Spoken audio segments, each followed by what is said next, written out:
too close, but it's a very tense situation. Officers are out here with their weapons. We're going to move around and see what we can see, but it was an active search just moments ago looking for the shooter who came into Emanuel AME. I'm looking and talking, trying to see exactly what's going on. We're going to make our way over here. Charleston police on the scene, and several officers are here as well. A suspect appears to be taken into custody. Someone is being taken into custody. At this point, we're not sure who he is. He's got a gray shirt. He does have a camera. I'm not sure if he's a member of the media or exactly what he was doing, but officers approached him, all business, with weapons drawn. They're placing him, it appears, into a vehicle.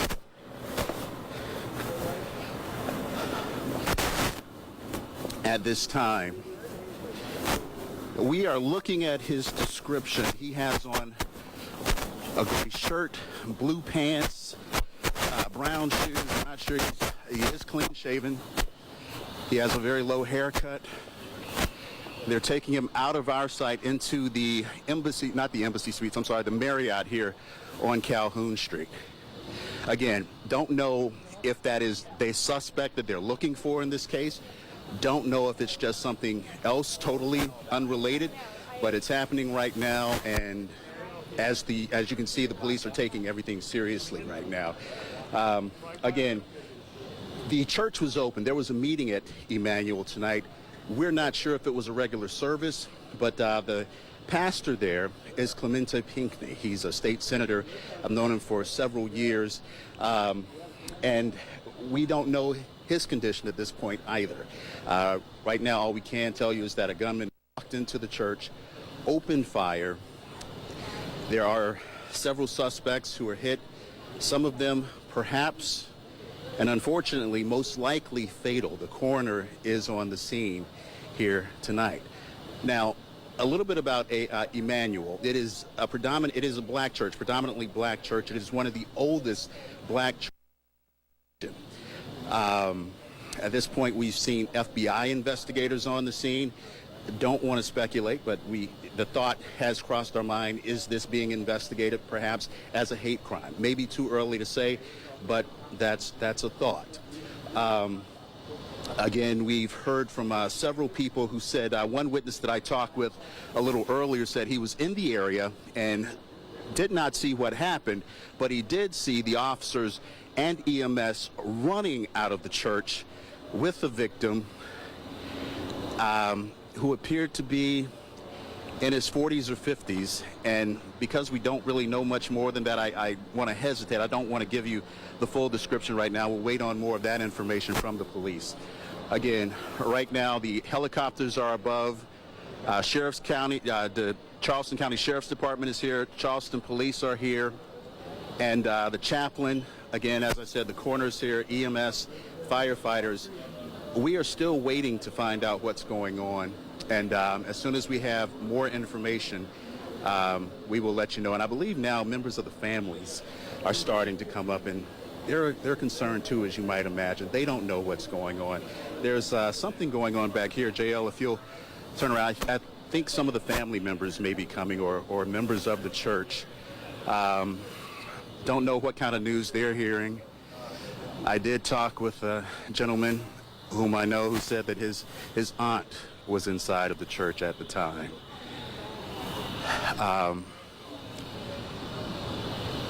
And it seems like the news that he's gotten is not very good.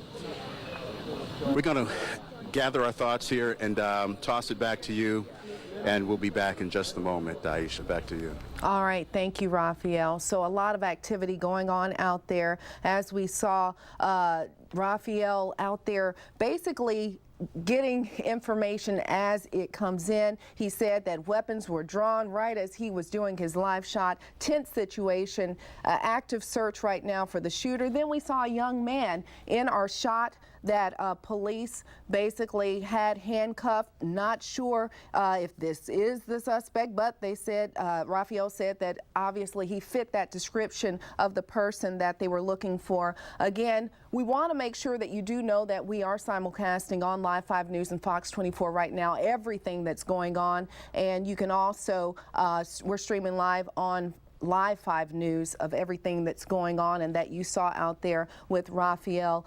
We have some live tweets that we want to go to right now, some live tweets of different people.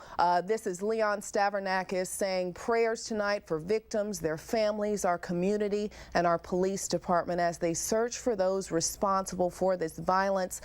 He also tweeted a little earlier, just signed the conference report. That's something separate, not related to this situation. But again, prayers tonight for victims, their families, our community, our police department as they search for those responsible for this violence. And the person that police are looking for, because it is still very active. We want to give you that description of the person that they're looking for. Again, they're looking for a clean-shaven male, a white male, clean shaven. They said he's in his 20s, looks to be early 20s, and that he was wearing a gray sweatshirt, hoodie, Timberland boots, and jeans. Again, clean shaven. And we're going to continue to get information, gather information, and we're going to gather ourselves and bring you more up to speed as we come right back. I'm going to call you back. Exactly what has happened in downtown Charleston tonight, something we certainly haven't seen for as long as you and I can remember living here. Several victims. All right, we do have Lara Rollo joins us live, and Lara, you just brought us the pictures. What can you tell us about this person who was arrested? What's the latest? Victoria, from what I saw, like you guys had just mentioned, he looks like he fits the description that we were given by police. He was wearing a long sleeve gray shirt. He was wearing blue jeans, and we got to look at his sneakers. They weren't exactly the classic Timberlands that we all think of, but they were dark boots. Now, he had a backpack on. He was very, very sweaty, covered in sweat when he was taken in. Like Dean said, I am kind of surprised that they were taking him into the Marriott, but I'm not sure. Maybe they were trying to have someone identify him. We don't know that he is the suspect, of course. We're not positive on that, but he does fit the description that I was given about 20 minutes ago from police here on the scene of the shooting. Again, I'm outside the Emanuel AME Church, where we do know that several people have been shot. Not sure how many. It is unconfirmed. We are told by witnesses that one person has unfortunately died, and again, that is unconfirmed by police. Just witnesses say one person has died, another was taken to a hospital. And again, this is the church where Senator Clemente Pinckney serves as pastor, and witnesses did say he was one of the people shot. Of course, again, we do not know that. That is not confirmed by police. But witnesses here, a lot of people have family members who were inside the church at the time. A lot of people were there themselves, and they're mostly inside the Marriott, where a chaplain has been for much of the night, talking to some of the, from what I can assume, talking to some of the people who are in there. Again, they did take the the man that they had in cuffs inside. We do not know that he is the suspect that they were looking for, but he was about the appropriate age, and he did have on, again, blue jeans, boots, and he did have a gray long sleeve shirt on. It's pretty much all we know. I am waiting to get confirmation. Of course, we're waiting for the press conference from officials here to get more information confirmed for you. So stay right here with ABC News 4. For now in downtown Charleston, I'm Lara Rollo, ABC News 4. Larry, you still there? We can tell you that Charleston City... I am, yes. Okay, Charleston City Police just tweeted out like 2 minutes ago they are still searching for the gunman. They are still actively searching for the gunman. So again, we don't know anything about the person who was taken into custody, but something you need to know as that press conference begins, so you can ask more questions about the person who was taken into custody and about the search for the gunman at this moment. Okay. Thank you, Lara. Appreciate it. Okay, thank you. So the shooting happened around 9 o'clock on 110 Calhoun Street. That is Emanuel AME Church. We know that there have been fatalities. We know that multiple people were shot.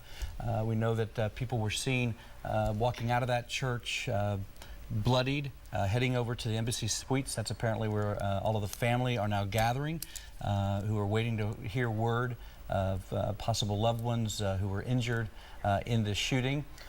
Let's do this. Let's take a quick break. Let's take a break. Let's get all of our information together, get everything straight, and we're going to come back to you. Of course, we're going to be on the air as long as it takes to find out what is going on in downtown Charleston tonight. Of course, you can find the very latest online at abcnews4.com. Until then, we'll see you a little bit later. Hey, it's Rick from TJ and Rick in the Afternoon on Coverage coming up in just 1 minute. Person in handcuffs, but right now police say they are still searching for a suspect. We are going to downtown Charleston right now. That's where News 2's Brendan Clark and News 2's Matt Alba are both live in downtown Charleston with the very latest. We begin with Brendan Clark.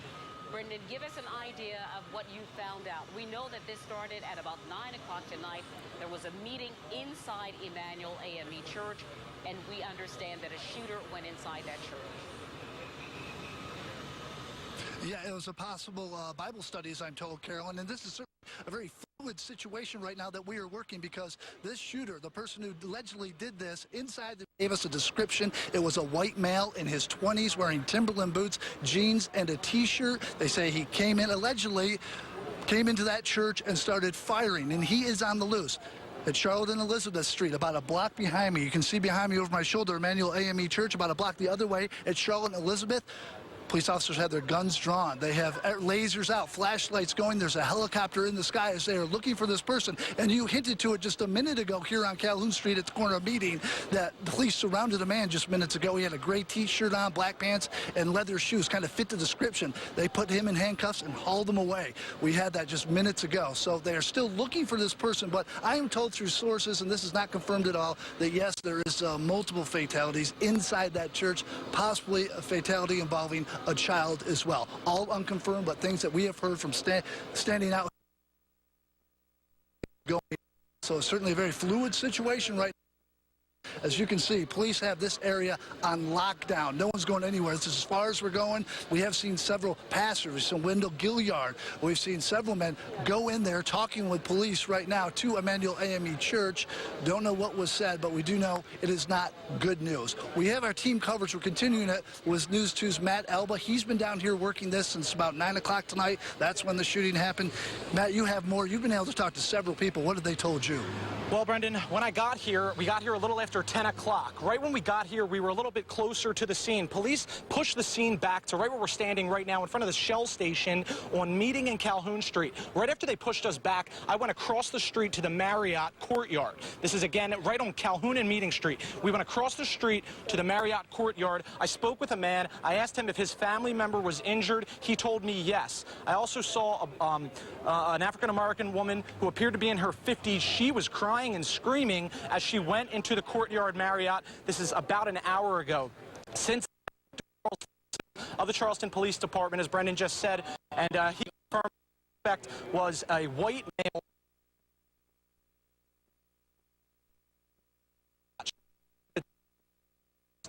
We got some footage of that, and you know, that's all we know right now. I did also just speak with the pastor from the Mount Zion AME Church. He just came from down there, and he told me that he heard there were multiple victims. He said possibly 8. This was just a second ago while Brendan was on air. So again, that's not confirmed by police, but right now there's still a huge police presence.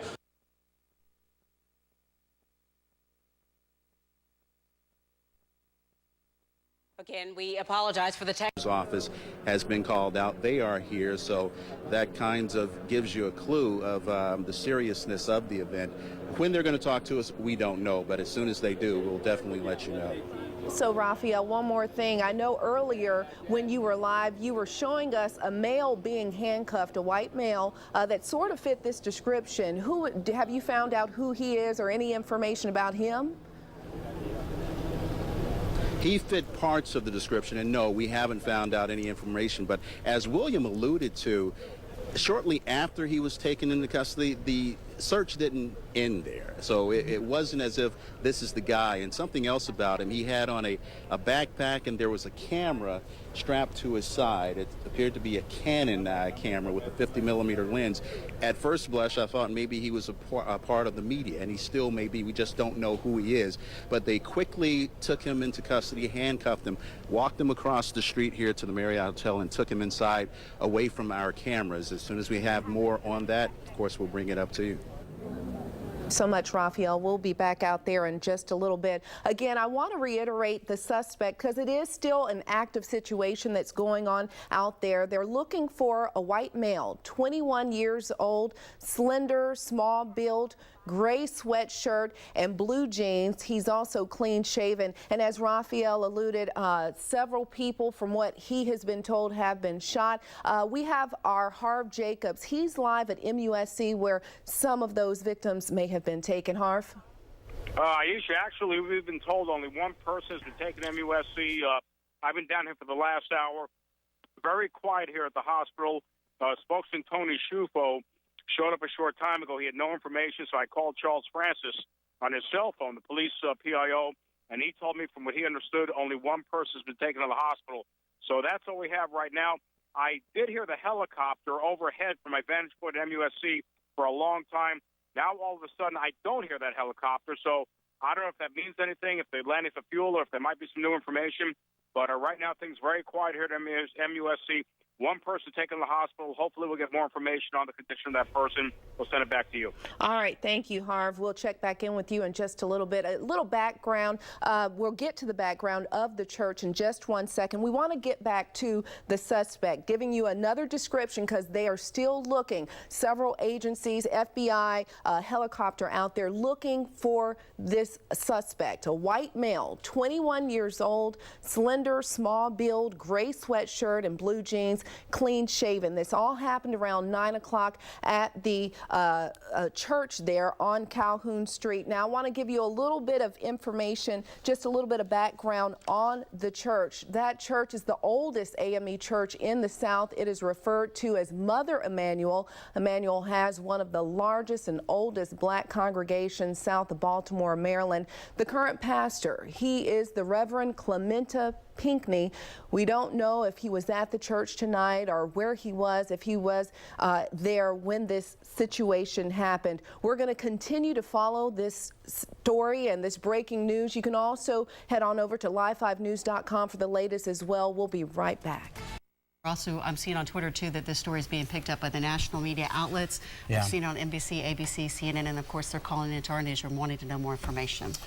Happened around 9 o'clock. That's what we know. I did say that, or I heard from a friend of mine whose husband was downtown, I think as a professor, a teacher at the College of Charleston, said he had seen the gentleman arrested, which now we know sounds like was not the suspect in this case.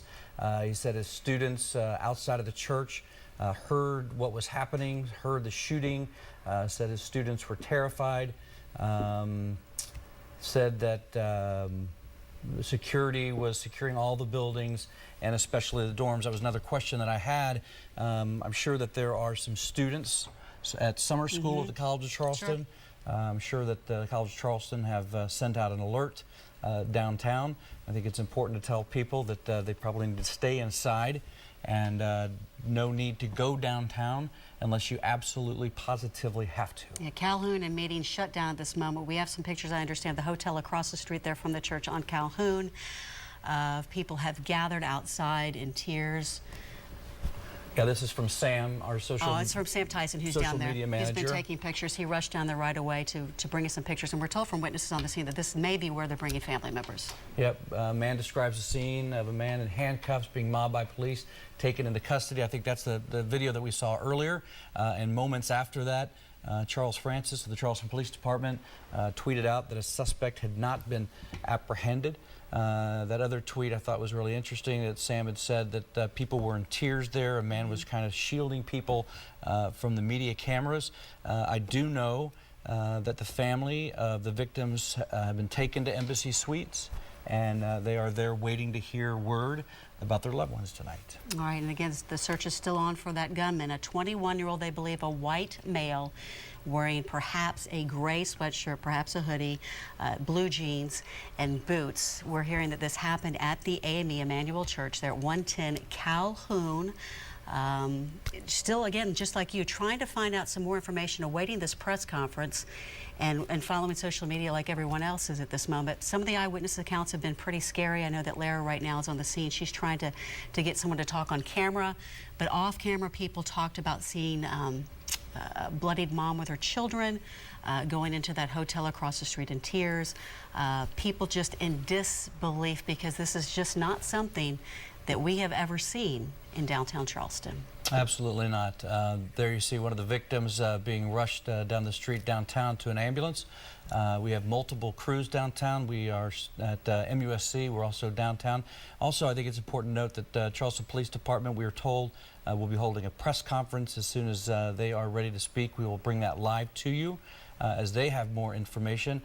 Scott Eisberg is down at Marion Square, and Darren Stoltzfus down at MUSC, along with Bill Burr, Lararolo at the command post. All right, and I think we do have Bill Burr is ready to talk again. Perhaps he has some new information. No, we don't have him.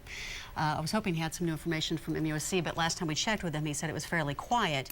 We'd heard that there had been some sheriff's deputies down there earlier, but he said it was pretty quiet. What we to I believe, a command center, and presumably they've been briefed. One of the reverends who came back was able to talk to me, but it wasn't much he could say. He said they do not want them to give any names. I don't know if they've even given them the names of the victims in this shooting, but it appears that they have been briefed and they're coming this way as they get here. We'll try to pull them aside and see if we can talk to them about what has happened here tonight.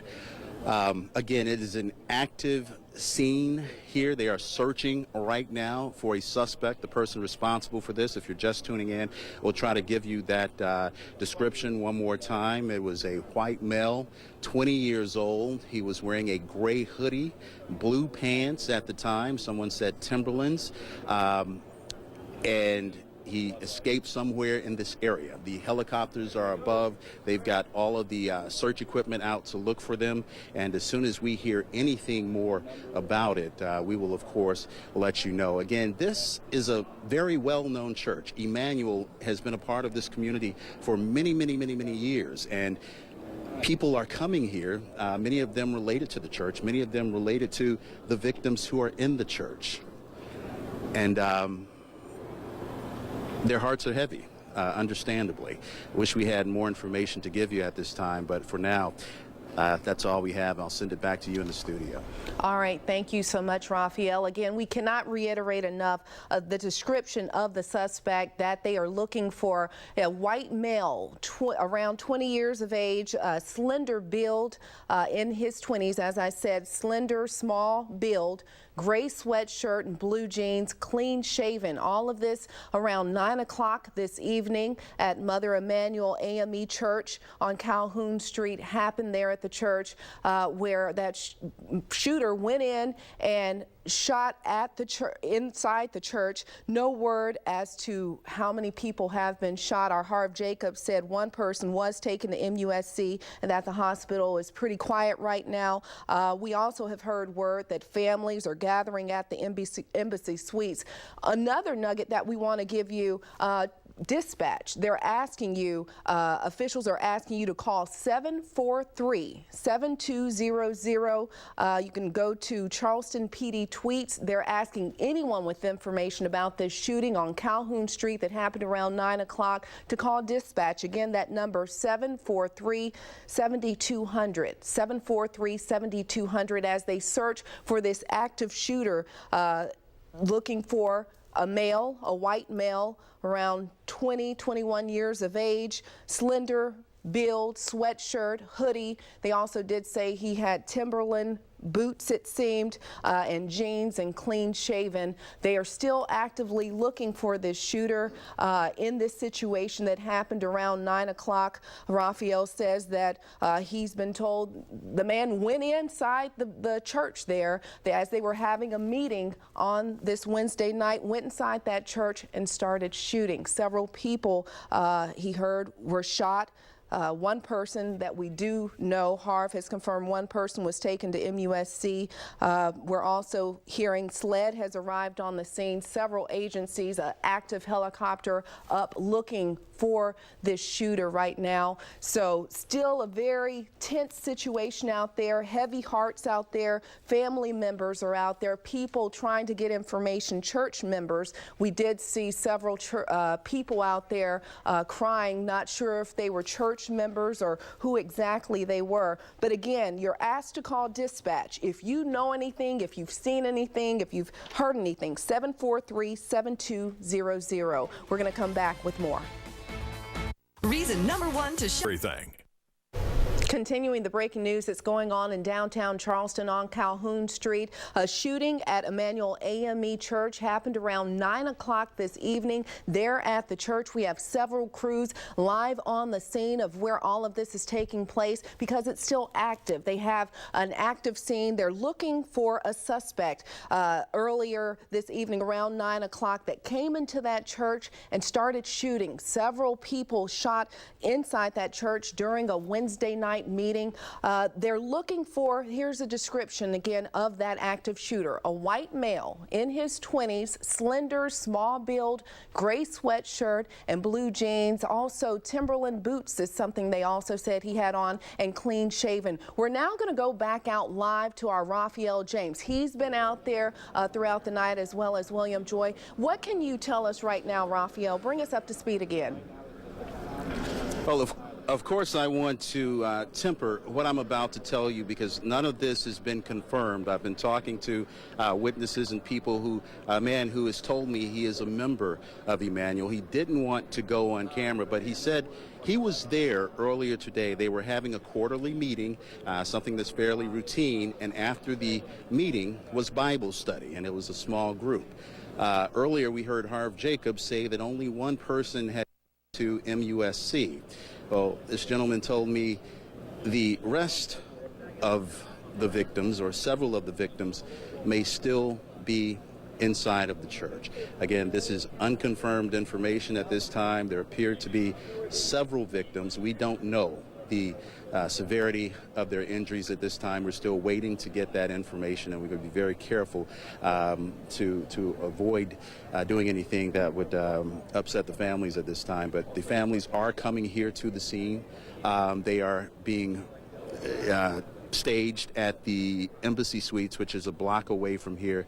And at this point, we are waiting to hear from law enforcement to give us a briefing on exactly what happened. We're going to go back to Aisha in the studio.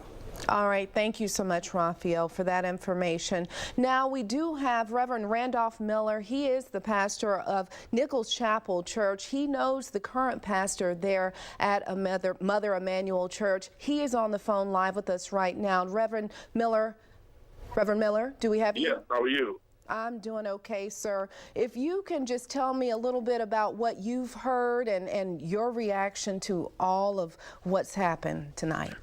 Well, when I came into my house, I turned my television on and I heard all that was going on.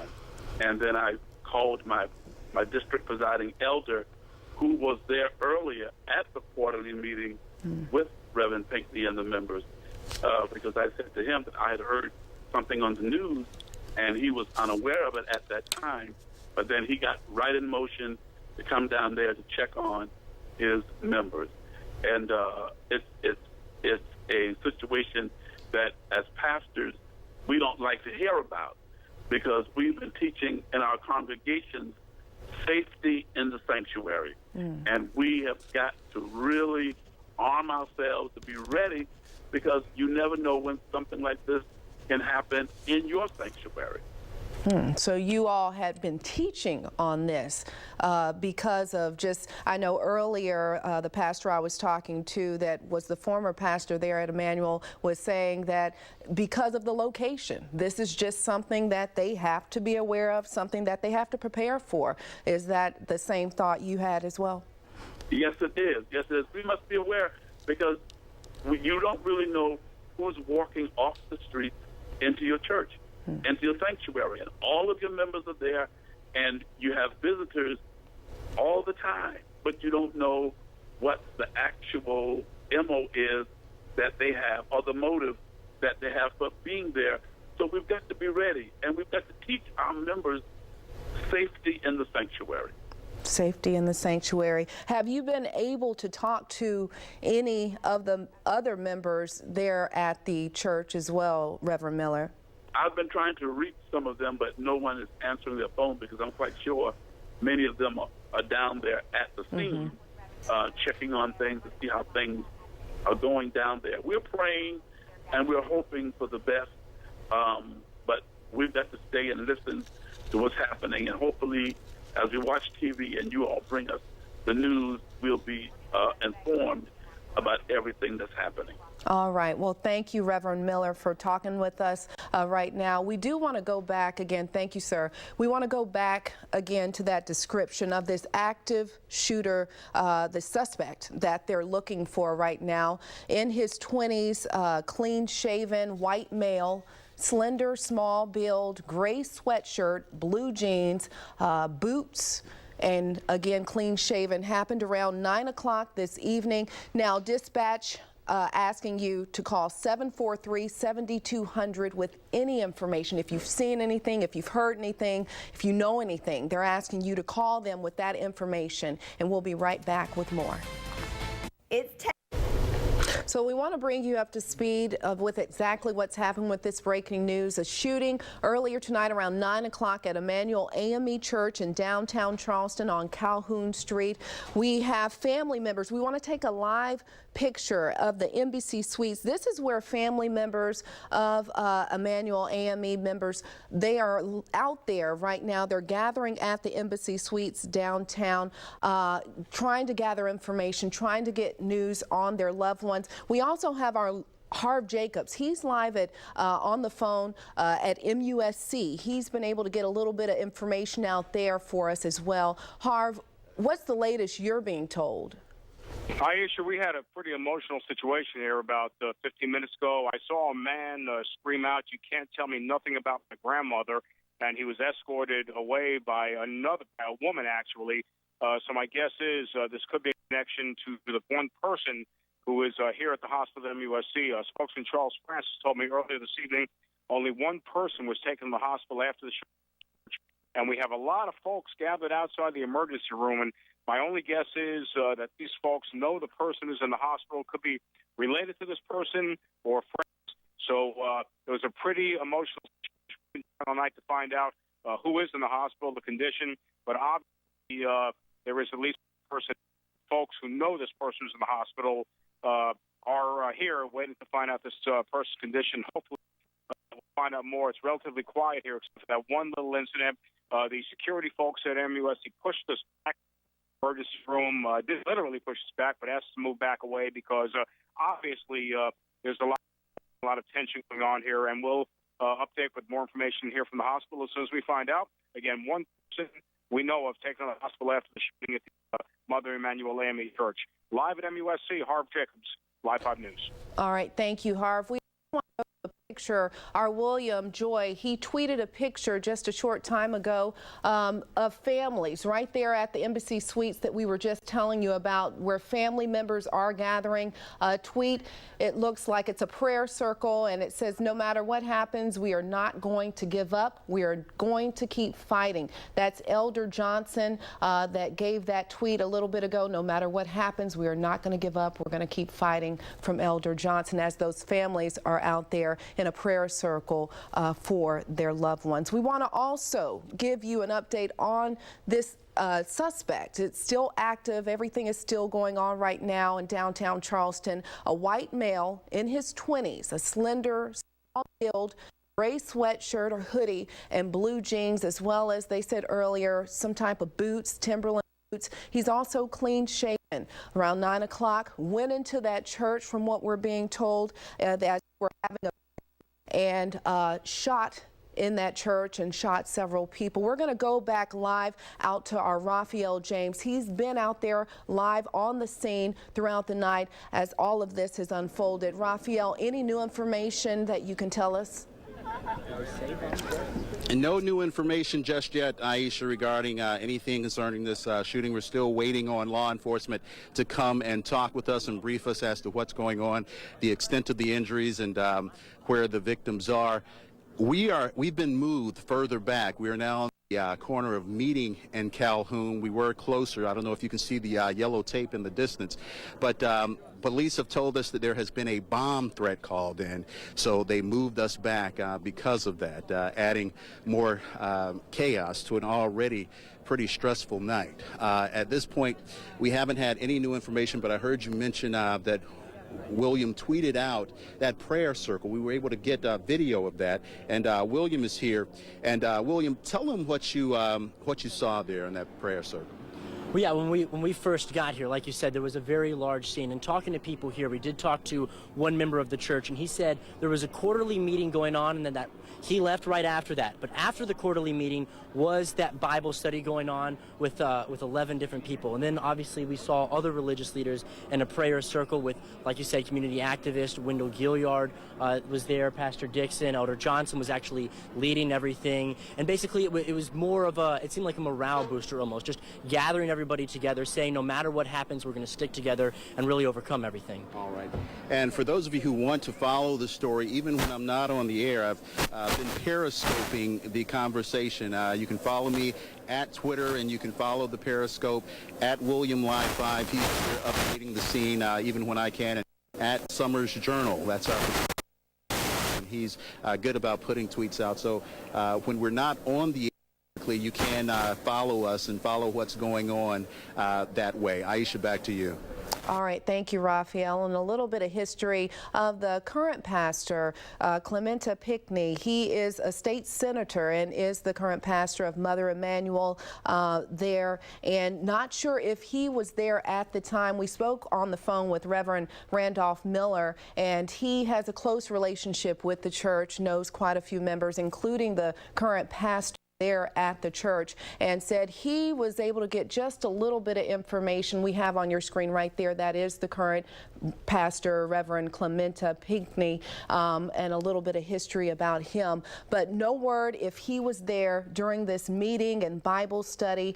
We also want to update you and just continue to reiterate this suspect that they are looking for. It's very active. They have helicopters out currently looking for this suspect on air and, of course, on ground. A brief description, again, white male, in his 20s, slender, small build, gray sweatshirt and blue jeans, clean shaven. Again, this happened around 9 o'clock. Also, PD wants you to give them a call. Police department wants you to call them, call dispatch, that number 743-7200. If you have any information about this. Also, with all of this action going on, more action has happened downtown. There has been a bomb threat that has been called in. So Raphael was telling us that it was at the Embassy Suites that bomb threat was called in. And so now they're blocking off Meeting Street. Several areas downtown are being blocked off to keep people safe and keep people away from this active situation. Raphael was telling us that he even had to be moved back just a little bit. So a lot of information, a lot of things going on right now. We talked to Harv a little earlier. He was saying that a person was taken to MUSC and that it was quiet at one point, but then he saw that a family member was being told information about their loved one, was very obviously upset.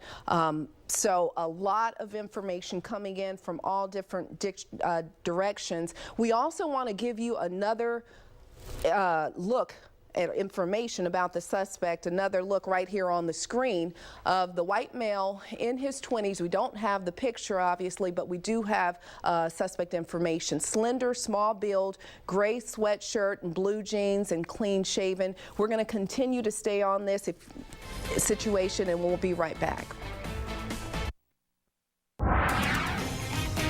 Continuing the breaking news that's happening in downtown Charleston off of Calhoun Street at Emanuel AME Church after a shooting that happened around 9 o'clock this evening there. A suspect went inside that church during a meeting and Bible study and started shooting. We're going to head back out live to our Raphael James. He's with House of Representative member Dave Mack out there live. Raph. Yes, Aisha. Representative Dave Mack has known the pastor of Emanuel AME for several years. He's a member of the General Assembly, and Representative Mack, you're a member of the House of Representatives. Your thoughts your thoughts at this moment. I don't want to try to speak for you. I couldn't barely do it. Like everybody out here, we're just sick to the stomach. Individually and collectively, we're sick to our stomachs that this can happen in a church.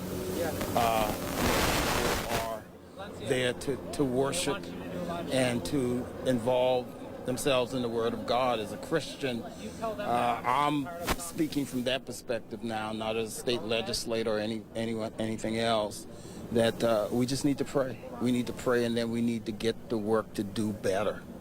It's praying time for sure. Not too long ago, Charleston made national headlines with the unfortunate shooting death of Walter Scott. Now, I believe this is probably going to propel us back into the national spotlight. Well, yeah, the sad thing is it's happening all over. At one time, people used to say, well, the South and certain areas, it's all over. This country needs healing, and not just prayer, but action after prayer. And, we have one or two ways to go after the night, and that is either we get better or we get worse. And we're going to have to make that decision and do some work. You are an elected leader in our state and in our community. You've been in the General Assembly for many years now, and you have an obligation and responsibility to your constituents. What's the message? What is that action that we can all take moving forward from this terrible tragedy? A lot of things that are still going on now. We need more people involved. We need better relationships with law enforcement. We need to be able to crack down on crime, all crime. We need neighborhood associations to come together and be real communities again. It's a cliche, but Black, white, Asian, Latinos coming together. This is our community. So, this has to be, as tragic as it is, this has to be a wake-up call for all of us. Unfortunately, there's no way to legislate morality. You can't legislate a change to people's hearts to keep them from doing horrific acts like this. So those who can pray, I guess they should. Whatever faith one has. I'm a Christian, but, that's one of the great things about our country. You have religious freedom. So one can take whatever religion they have, or if they're non-religious, to operate from a mode of love, compassion, caring about each other. That's what we need to do. Do you see, and I know it's early, so I understand if you haven't had an idea to project that far into the future, but can you see any grounds for improvement in this situation? Should there be laws or stiffer laws? Should there be, or are there laws on the books now that can handle acts of violence against religious places? I don't know what you do. Do you padlock the church? Do you have metal detectors in the church? Do you have armed guards standing outside a church, a synagogue, or whatever religious building or entity it may be? We have to work on ourselves, again, individually and collectively. There's too much hate in this country, and that's what we have to deal with. Representative Mack, thank you very much for being out here in these situations, these unfortunate circumstances.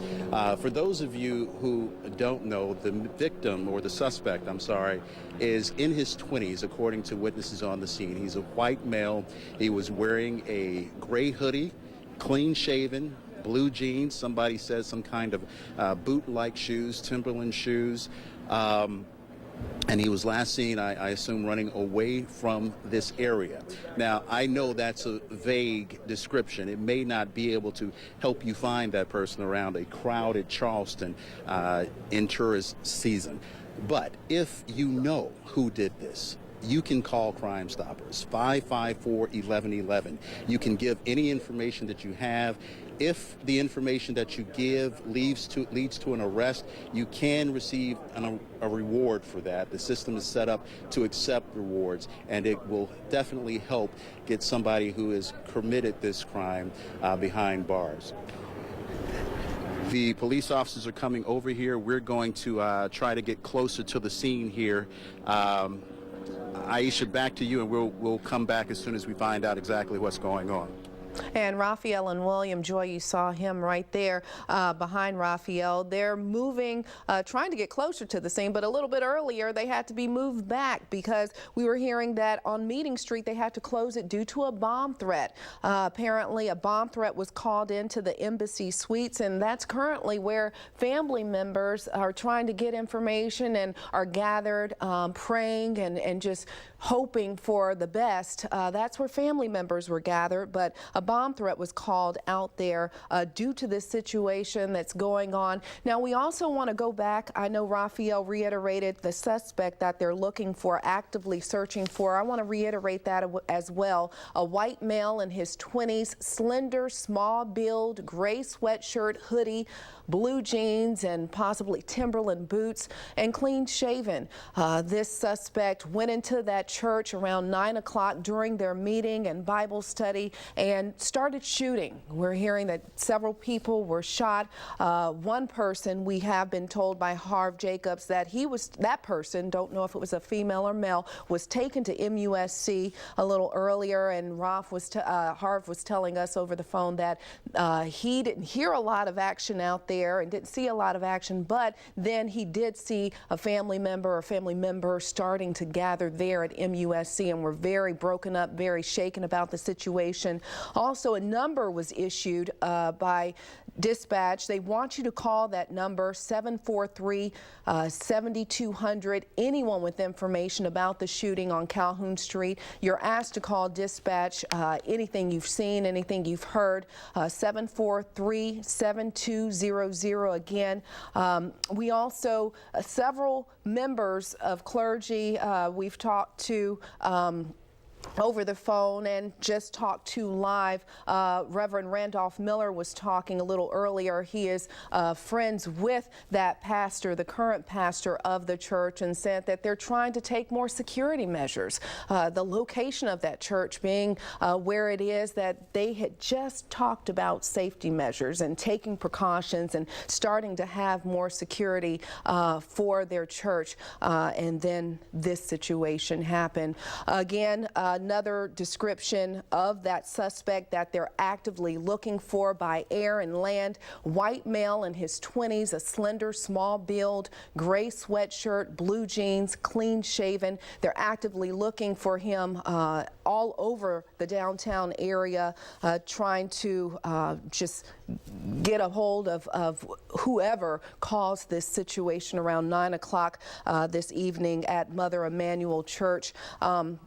Also, the Meeting Street is closed. Meeting Street is closed currently right now because of that bomb threat. We had a live picture just a short time ago. There we are right there. But we had a live picture of the bomb, the Embassy Suites, where that bomb threat was called in to that Embassy Suites. We're going to come back. We're going to gather ourselves, and we're going to have more on this situation that's happening right now. Bringing you up to speed on the breaking news happening in downtown Charleston on Calhoun Street after police responded around 9 o'clock to a shooting at the Emanuel AME Church there. Right now, there's another situation that's going on, and it's close to the Embassy Suites on Meeting Street there. They've closed Meeting Street. Our crews have also been pushed further and further back because of the situation that's going on right in this area. A bomb threat was called in a little earlier, short time ago, and now they're trying to work that situation. So a very active scene out there, as well as on Calhoun Street, where all of this originated, where this happened at the Mother Emanuel AME Church there.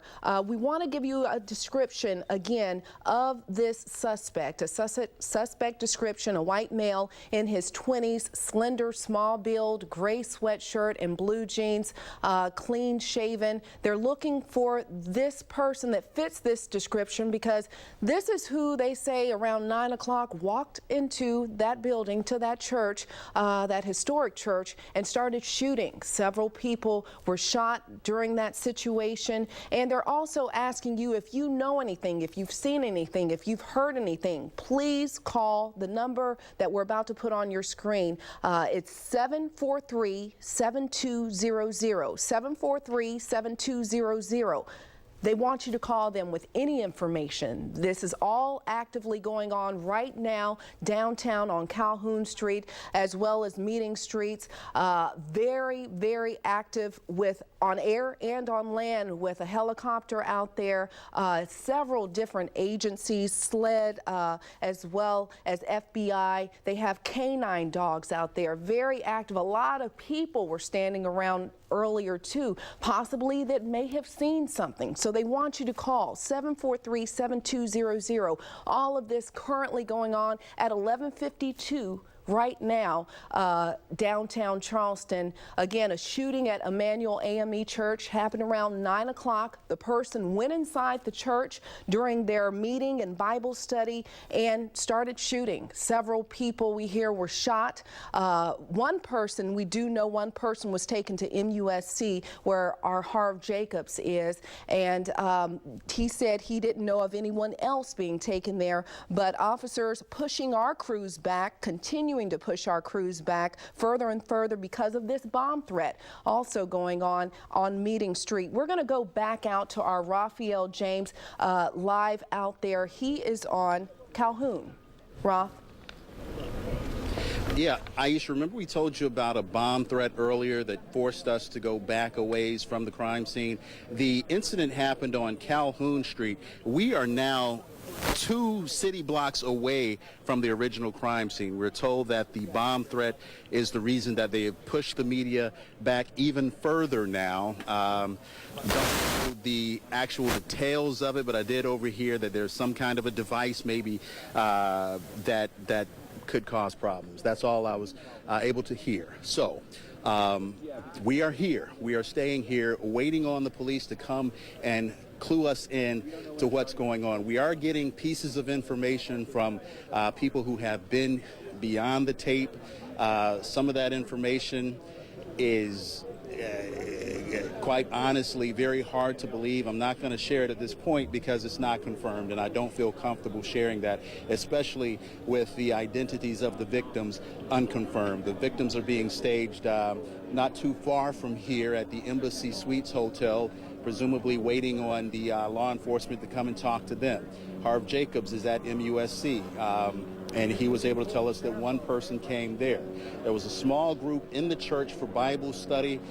Haven't heard anything on those. We have heard, however, people coming saying my aunt was in there, my other family member was in there. So we're just waiting along with everybody else to get information, and as soon as we have it, we'll bring you more information. William Joy has been here as well. William, is there anything you might want to add?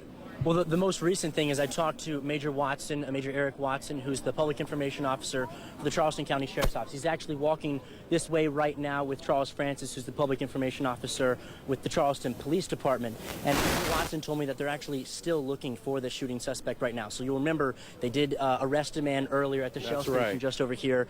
Obviously, it doesn't appear that that's the man if they're still conducting the search. We still see the helicopter flying in the sky, but they said to expect, like you said, a press briefing soon, and they are walking this way, so hopefully we'll have more information to share with you soon. And we'll stay here as they do appear to be making their way up here. It's a Charleston County scene. Obviously, several other law enforcement is here as well. The Charleston County Sheriff's Office, the coroner's office is here. It appears that, and I don't want to be wrong, but it appears to be Barbara Vaughn, a spokesperson for the city of Charleston mayor's office, is here as well. So Charles Francis is coming up, it appears, with a... I'm just here to tell you that the chief and the mayor are being briefed, and they will have a press briefing soon. So the public information officer, that was him that Raphael was just trying to talk to. And what I did hear him say is that they would have a press briefing very shortly. So we should expect that briefing in a short period of time. Now, our William Joy did also say that they are still actively looking for this suspect. So we're going to continue to tell you about this suspect and give you that suspect description. Again, they're looking for a white male in his 20s, a slender, small build, gray sweatshirt, hoodie, and blue jeans. Also, some Timberland boots and clean shaven. This suspect, they are saying, went into that church around 9 o'clock at Mother Emanuel AME Church on Calhoun Street, went into that church and started firing. We're hearing several people were shot. One person was taken to MUSC.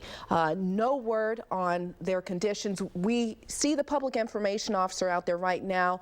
Let's listen in and see if we can get some more information. As you heard, you know how many victims have been? Chief Mullen, Chief of Police in Charleston.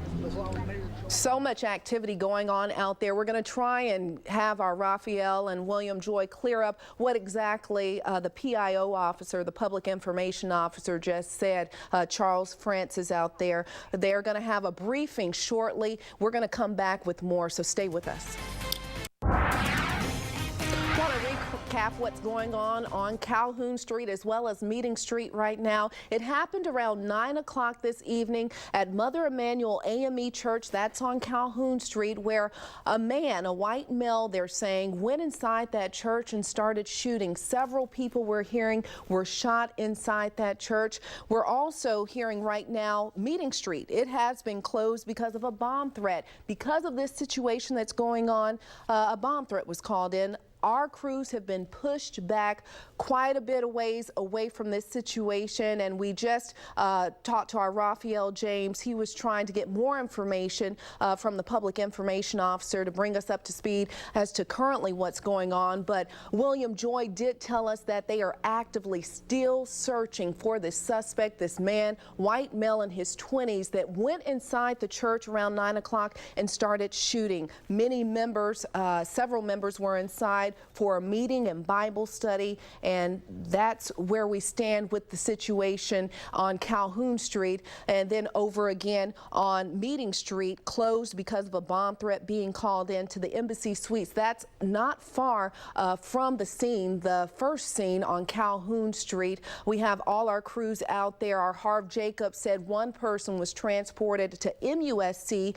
a little earlier because of this, and we're supposed to be hearing a briefing in just a little bit on to bring us up to speed on what currently is going on. But we do know that they are actively looking for a white male in his 20s, slender, small build, gray sweatshirt is what he was wearing, a hoodie, blue jeans and Timberland boots, clean shaven. That's who they were looking for. That's who they're currently looking for. And they're asking people, if you have seen someone with that description, to give them a call on at 743-7200. Again, 743-7200. If you've heard anything, if you've seen anything, if you've witnessed anything, they want you to give them a call. Also, we're going to go back out to our Harv Jacobs. He's live with us on the phone.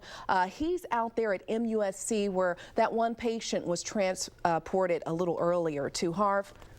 Aisha, it's a quiet scene here at MUSC compared to what's going on near the church over on Calhoun Street. There are people waiting outside the emergency room and also inside the emergency room. Earlier, we had a gentleman who yelled out, "You can't tell me nothing about my grandmother," and he was pulled away by a woman who might have been a relative. So my guess is these folks out here are either related to this woman or are friends of this woman. So we obviously have at least one person who was apparently wounded in the shooting here at MUSC. And that's what Charles Francis, spokesman for City PD, told me earlier. Only one person taken here. And we're just waiting for some more information. A lot of security out here, a lot of MUSC police out here keeping the peace, just in case things do get a little crazy, because you have to understand there's a lot of tension over here at the hospital tonight, a lot of sadness, a lot of anxiety, and they want to keep the peace. So they asked us in the media to stay back, and we're hoping that eventually some of these folks will tell us who this person is in the hospital and give us some information. And we'll be here as long as we have to be to give that to you. We'll send it back to you, Aisha. Harv, and as you were saying, a huge difference out there where you are from Meeting Street and Calhoun, what's going on out there. You said it's pretty quiet out where you are, but a whole lot going on Calhoun and Meeting. Yeah, it's it's overnight. It's midnight here, at MUSC, and not a lot of people working here tonight. So that's why not a lot of activity. But we can clearly hear the helicopter overhead circling. Since I got here a little after 9 o'clock, I've heard the helicopter circling. So obviously, we know they're still looking for the suspect. All right. Thank you, Harv. And we'll check back in with you in just a little bit. Speaking of the suspect, we want to keep giving you that description of the suspect. We're going to keep reiterating it. A white male in his 20s, slender, small build, gray sweatshirt, hoodie, and blue jeans, clean shaven. Again, white male in his 20s, slender, small build, gray sweatshirt, hoodie, possibly some Timberland boots, blue jeans, and clean shaven. We also want to give you the number that you need to call if you've seen anything, if if you've heard anything. 743-7200. Again, 743-7200. We're supposed to be getting a briefing at any moment on the latest as to what's going on.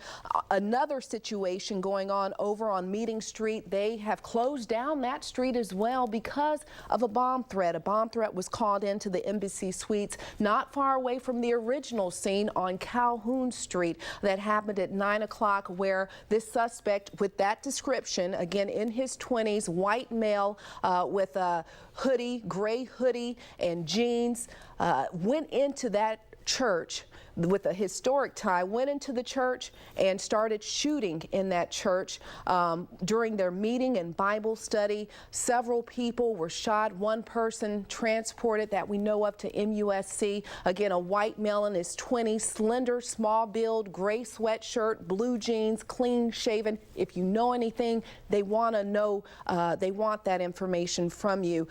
You can call 743-7200 right now with that information. 743-7200. Again, this happened around 9 o'clock. They're working another scene at Meeting Street that happened a short time ago due to the bomb threat that was called near the Embassy Suites. This church, a lot of history, as Raphael was saying, as a lot of the pastors I spoke to just a short time ago and on the phone a little earlier were saying a lot of history tied into Mother Emanuel Church. You see it right there in downtown Charleston on Calhoun Street. There's a prayer meeting currently going on. This right here is going on at the Embassy Suites live right now. This is the Embassy Suites, if I'm not mistaken. Is it Paisley? This is our producer, Paisley. This is the Embassy Suites downtown near Meeting Street, where they had to close that street due to the bomb threat being called in. So this is the prayer meeting. They are praying, they are upset and very frustrated with what has happened. We're going to listen. Tell us what to say, God, because we've done it all, God. We've been forgiven for as long as we can. Now when the news get out, when the community has to cry, God, keep us together. We can't do it no longer without you. Come on, we ask the questions, God. We ask you, why this happened on tonight, God? We had an era, we had a time in our life, God. And we thought that racial issues, God, were going to be gone. We had a period in our life, God, where we thought, God, that we would now be judged solely by our character and not by our skin color. So we ask you the question now. Where do we go from here? We always been praying. We're going to forgive. But where do we go from here? How do we respond from this meltdown? How do I get up? How do I keep looking to heaven when hell is constantly on my way? And that was a live picture going on right now near the Embassy Suites, where there's a prayer circle. They are praying, pastors, family members, praying about what happened earlier tonight around 9 o'clock at Mother Emanuel AME Church. We also want to show you some video from a little earlier tonight. There was this guy. We caught him on video. They were arresting him. Authorities were arresting him, taking him in. He's a photographer. Well, since then, since that time, he now has been let go. So this guy that we saw earlier, and they thought possibly he fit some of that description. He's a photographer. He was arrested earlier and he has been let go. So that has since happened as well. We also want to go back and give you a description again of this active suspect, this active situation that the guy they're looking for is a white male in his 20s, slender, small build, gray sweatshirt and blue jeans, clean shaven. If you know anything, 743-7200. Again, white male in his 20s, slender, small build, gray sweatshirt and blue jeans, clean shaven. This happened around 9 o'clock at Mother Emanuel AME on Calhoun Street, and where this is the church right here. Very historic church, one of the most historic black churches we hear in the country. So a lot of ties, a lot of deep roots with this church right here, Mother Emanuel. We also want to go back live to the pictures of that prayer rally they're currently having right now out there close to where that scene, both scenes are taking place. This is a live picture out there where the prayer rally is going on right now. We're going to listen in. Keep telling people, God, just to hold on. Yeah. How do we say just keep on praying? Yes. We've been praying for a long time, God. Yes, Lord. Yes, Lord. In the midnight hour now, God. Well. Somebody tossing and turning. Well. But I know a name. Yes. Call. Yes. When I can't talk, know what I name. That is the name of Jesus. Yes. We need you more than we ever did. Yes. Come now, God. Come now. Come now. Come now, God. Come now. Shower us with your presence. Yes. Give us the strength. Yes. Give us the victory. Yes. Give us the victory. Yes. You shed it all at the cross of Calvary. Yes. Give us the victory, God. Yes. Yes. We'll be able to go in the morning. Say a word, Lord. We'll be able to go in the morning. Well, that we'll be able to go in the morning. Yes. That we'll be able to tell this community. Yes. Hold on. Hold on. Hold on. Hold on. The God's unchanging hands. Yes. Shower us now, God. Cover. Cover. Every police from the mayor on down, God, to the police person. Keep us together, God. Keep us. Allow us to know, God. We need you. We need you. We need you. Oh, we call on your name right now. We call on that holy name. We call on that name of Jesus. That can bring strength. So a prayer rally going on right there close to the embassy suites. They are praying. Many family members, church members, clergy, just praying for the situation that happened around 9 o'clock at Mother Emanuel AME Church on Calhoun Street. Again, now still an active situation, still looking for this suspect. We want to continue to give you this description. White male in his 20s, slender, small build, gray sweatshirt, a hoodie, and blue jeans, and also had on boots. They said Timberland boots earlier, and clean shaven. Walked into the Mother Emanuel AME Church around 9 o'clock, started shooting. Several people shot. We've talked to several members of the church, and we also, police are urging you. They're urging you to give them a call. Any information that you have about this shooting, they're asking you to call 743-7200. Again, that number 743-7200.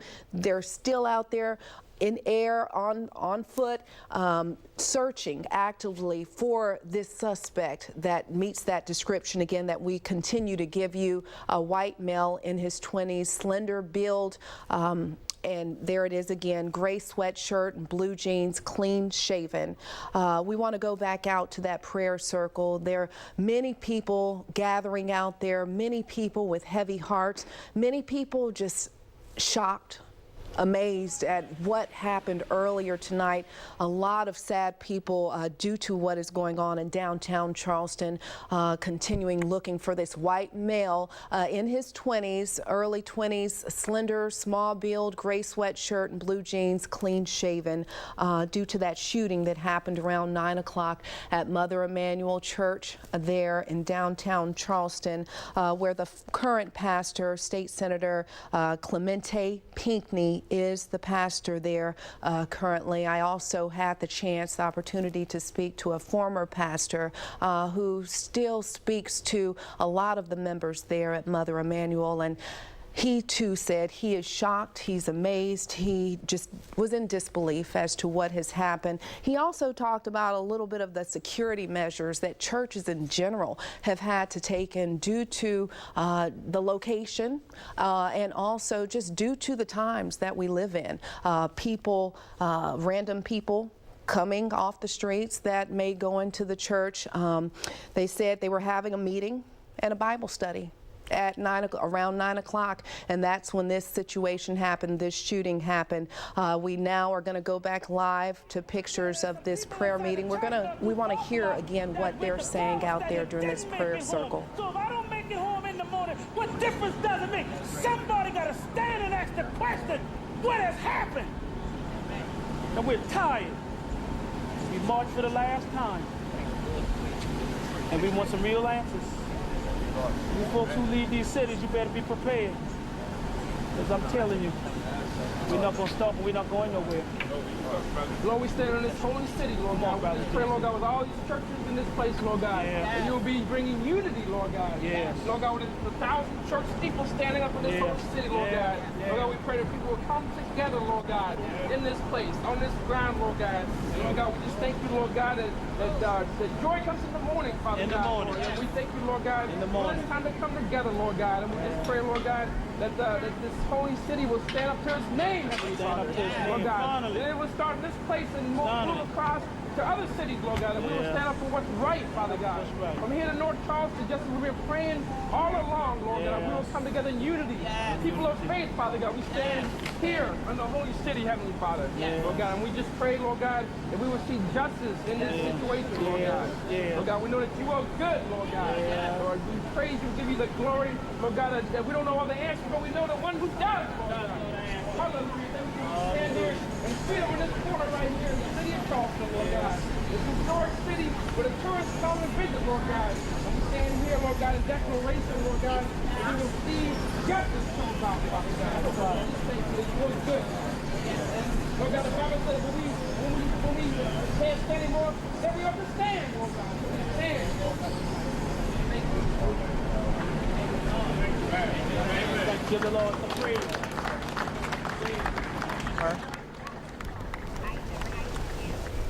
That was a prayer circle that is currently going on right now near the Embassy Suites, near where this actually all unfolded, Calhoun and Meeting Streets, not far from each other.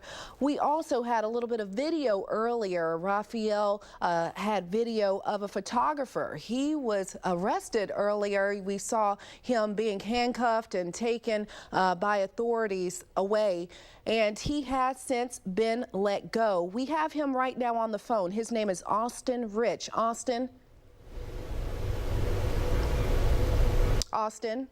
Yes, can you hear me? There we go. I have you right now. Thank you, sir. Tell me a little bit about what exactly happened. You were detained. Yes, I was. Okay. What did they say to you? Why were you detained? Okay, well, I was doing my project 1,000 Days Talking with Strangers, where I meet new people and photograph them and get a short interview with them and post on my blog on Facebook. Well, I heard about what had happened and I went to the location.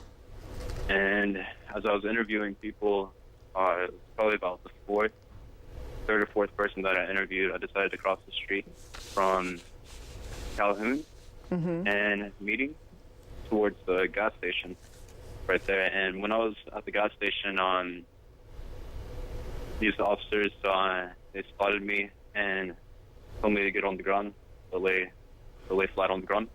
That's what I did. And they put the cuffs on me, picked me up, had my camera on my side, my backpack, and they escorted me across the street to the hotel to interview me. And while I was being escorted across the street, plenty of photographers captured my image.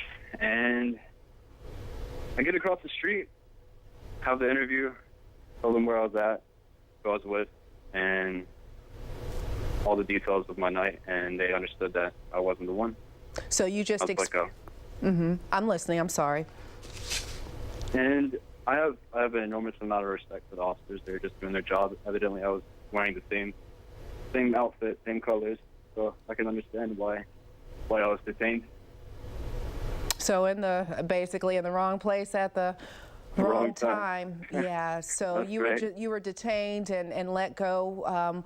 What else did they say to you? What else were they saying to you? They just got an interview. Austin, do we still have you?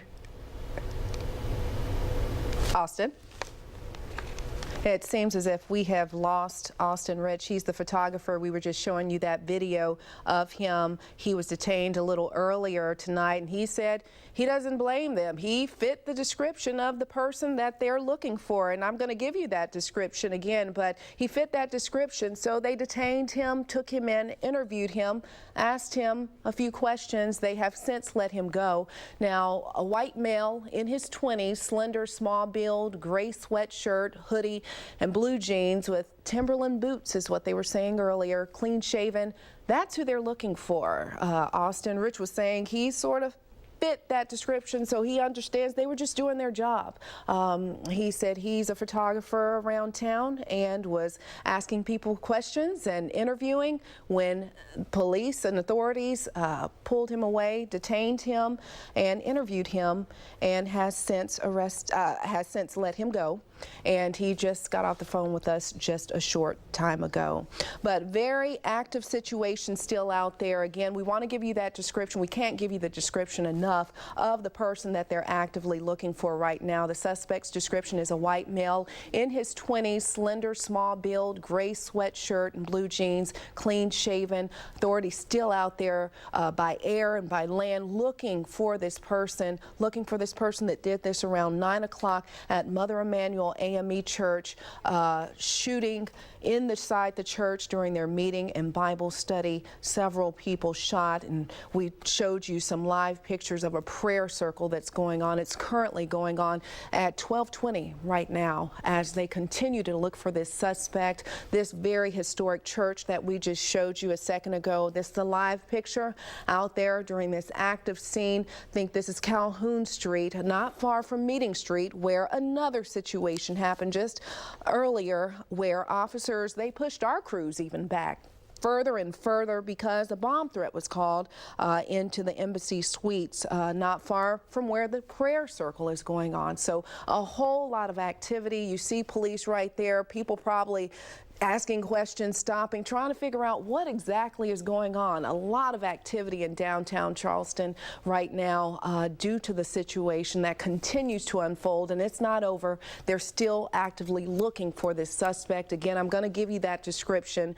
White male in his 20s, slender, small build, gray sweatshirt, hoodie, blue jeans, clean shaven. Happened earlier tonight at that church, Mother Emanuel, 9 o'clock. Police asking anyone with information, anything you have, please call them. Please call them at 743-7200. Call dispatch. They want to know what you do know about this situation. Very heavy hearts in Charleston right now. We're going to be right back. The modern. Again, we want to bring you up to speed for those that might not know. A shooting earlier tonight around 9 o'clock in downtown Charleston on Calhoun Street at the Emanuel AME Church there on Calhoun Street. A shooter went into that church around 9 o'clock, started shooting. Several people shot. Our Harv Jacobs said one person was transported to MUSC a time earlier, and they're still looking, actively looking by air and land for the suspect.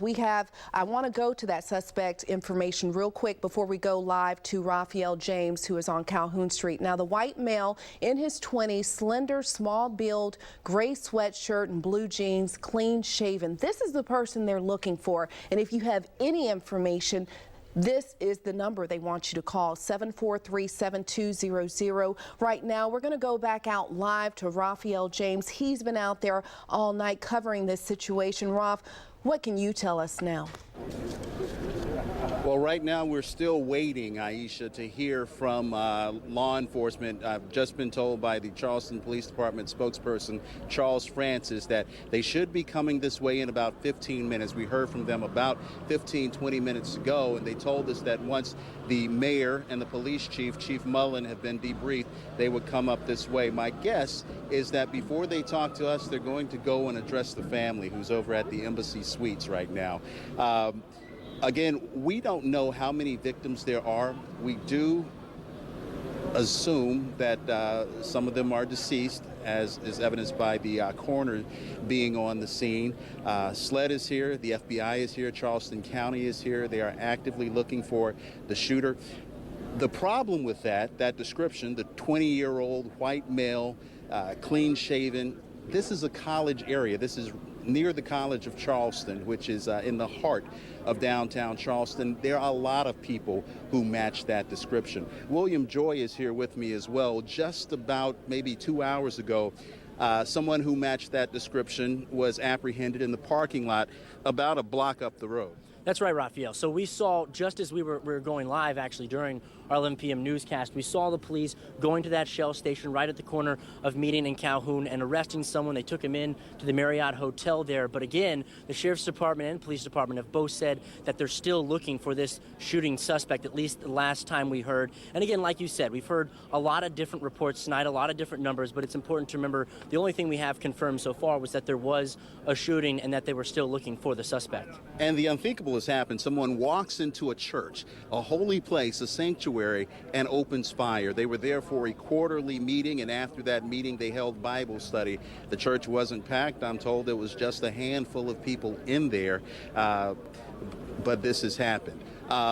Because of the circumstances, we've got many members of clergy who are here today, and they have begun prayers. They led a prayer down at the Marriott, which is about a block down the road, and I'll tell you why we're here. We started out there about 100 yards from the church. Then we were pushed back across Meeting Street, and then even further because of a bomb threat. Now, don't want to lend too much credence to that. It is what it is, and that's why we're here this far back from the scene. But members of the clergy are here. They are praying. They are soliciting prayers. Politicians are here. The pastor of that church, Minister Clemente Pinckney, he is a member of the Senate, the South Carolina Senate. So several of his friends and colleagues are here as well. You were there in the first prayer circle. Describe the vibe and the feeling that you got from that. Well, it was very emotional. Elder Johnson led everything. Obviously, he's a big community activist here, and he was really leading everything, saying we're going to stick together no matter what. I spoke with Pastor Thomas Dixon as well, and he said that when all those clergy were taken in, and Wendell Gilliard as well, another representative, taken into the crime scene and talking to police, they said, just do what you do. Calm everybody down. Make sure everything stays calm. And that's really what's been happening. You haven't seen anger. You've seen prayer, and I think that's a good sign so far. Well, we haven't seen anger here, but I'm sure there's a mixture of emotions over where the family is, whether that's anger, whether it's the confusion, questioning, how could this happen? Why could this happen? Is my family member okay? Those are thoughts I'm sure have to be going through the family's mind at this time. There are members of the clergy here on the corner of King and King and Calhoun, and we're going to try to get some of them to come over here. William, if you could round some of them up for us to talk to. But again, at this moment, we're waiting to hear exactly all of the ins and outs about this shooting. The suspect is still at large. The city hasn't been shut down. Nobody has been told to go in and not come out. There's a club halfway down this street. The media was moved all the way back here. However, there's still patrons in that club, so they haven't been told to leave. So there's not a sense of panic, or there's not the police department telling people you can't be outside. Don't know what that means in terms of the search, but I want to pass that along. Aisha, as soon as we hear more information, we'll bring it back to you. Again, we are going to try to talk again to some of the members of the clergy that are here, who are here lending support and prayers. And of course, they encourage everyone who knows how to pray, who has a mind to pray, to definitely do so for not only the victims, but the survivors' families as well. All right, thank you, Raphael. And we do have a statement from Governor Nikki Haley that came in just a short time ago. I want to read that off to you right now. Michael, Rena, Nayland, and I, we're praying for the victims and families touched by tonight's senseless tragedy at Emanuel AME Church. While we do not yet know all of the details, we do know that we'll never understand what motivates anyone to enter one of our places of worship and take the life of another. Please join us in lifting up the victims and their families with our love and our prayers. We also have heard and gotten word that Jeb Bush, he's canceled all of his scheduled campaign events. He was supposed to be coming here to Charleston. He has canceled all of those events because of what is going on and what has happened. Orlando City Lions, that team, it's a soccer team. They're in town today, and they were playing the Charleston Battery. They beat them in penalty kicks, and then we found out that they received a police escort to their hotel. So a lot of people affected by what is going on tonight. What is currently going on continues to go on, and I want to give you a description again of the person that they're currently looking for. This is an active situation by air and by foot. This person that they're looking for that came into Mother Emanuel AME Church around 9 o'clock started shooting in that church. They're looking for a white male. He's in his early 20s, slender, small build, gray sweatshirt is what he was wearing, a hoodie, they said, and blue jeans, also some Timberland boots, and he's clean shaven. This is the person they're looking for, and that number that they want you to call, there's a number, 743-7200. You can call dispatch anything you've heard, anything you've seen. If you are a witness to anything, they want to hear from you. 743-7200. Again, a white male in his 20s, slender, small build, gray sweatshirt and blue jeans, clean shaven. We also do know that a victim was taken to MUSC earlier. Our Harv Jacobs told us that MUSC has been pretty quiet, but they did receive one victim from that shooting, and a family member came out there and said was very heavy heart about his grandmother. He was talking about his grandmother. So affecting so many people, so many hurt people, because this is our Charleston. This is our low country, and anything that happens in it, it affects us all. So a lot of heavy hearts because of this. I talked to Reverend Randolph Miller earlier, and he knows members of that church. He actually knows the current pastor at that church. His name, Clemente Pinckney. He's also a state senator. He is the current pastor. No word if he was there when the shooting happened. We want to go back out to Raphael James. He's live out there. He's been out there since all of this unfolded earlier tonight. Raphael? Well, the gravity of what has happened is really starting to sink in, and I shouldn't say started because it started several hours ago.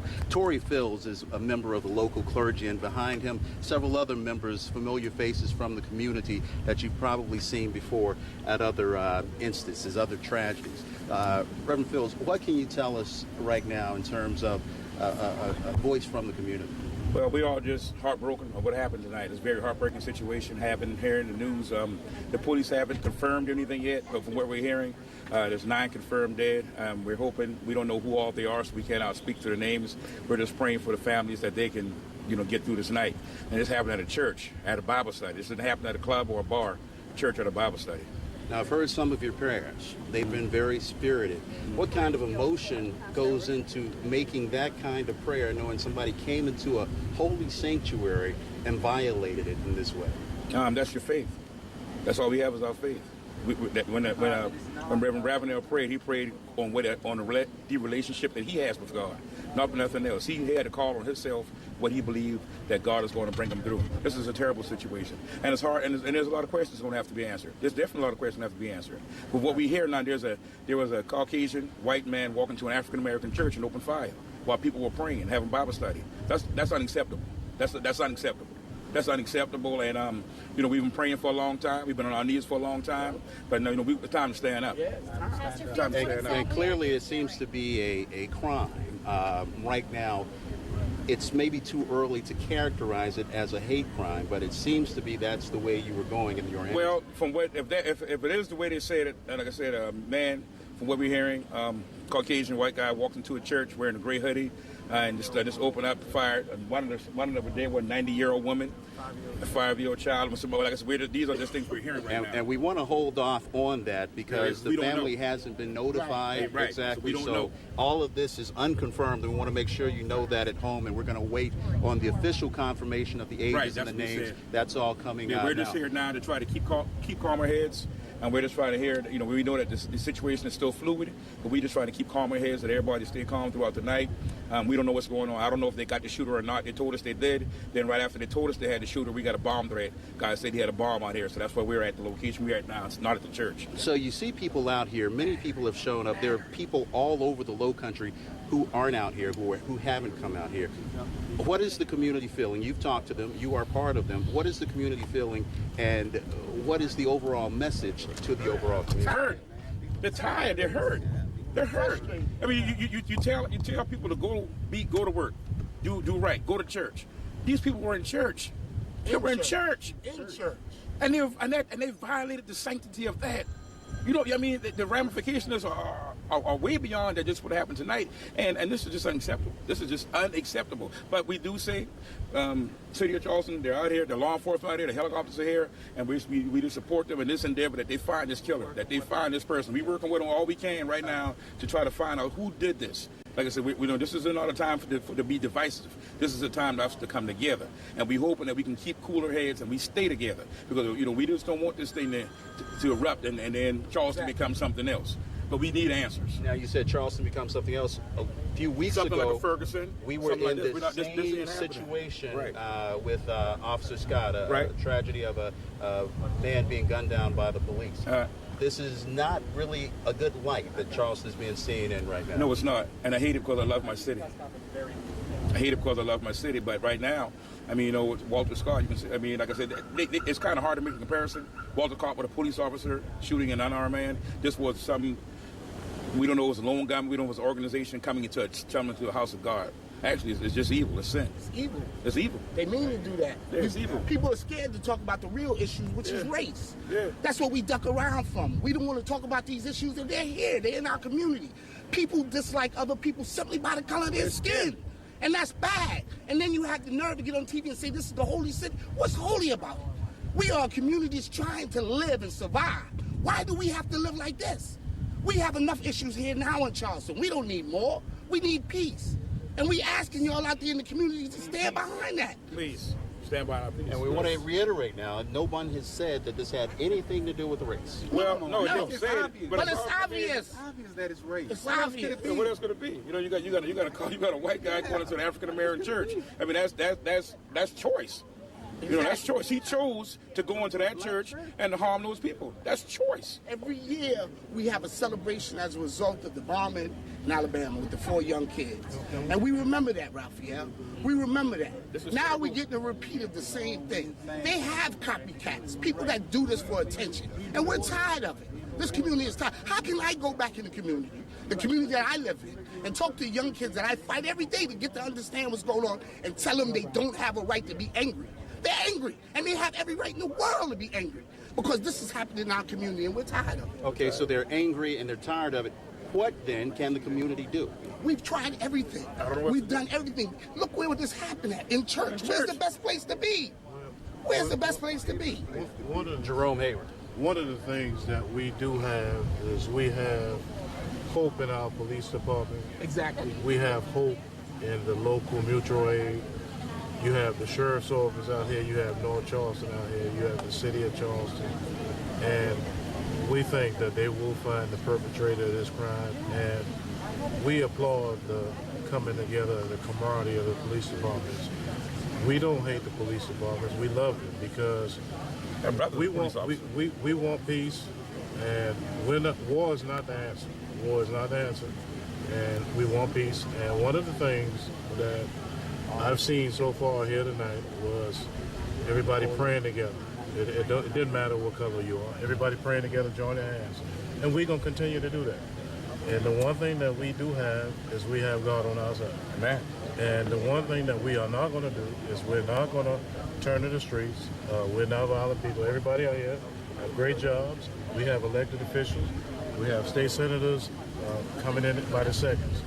And we want peace. And I reiterate that. We want peace. We want peace. And we want answers as to why this happened. The church is a sacred place.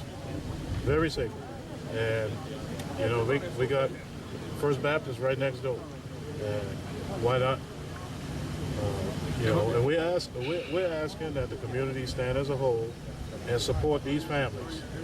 Those families are grieving right now. And it's very, very painful to everybody, not just African American, to everybody across the nation. This is very, very painful. And we ask that everybody support these families, and let's stay together.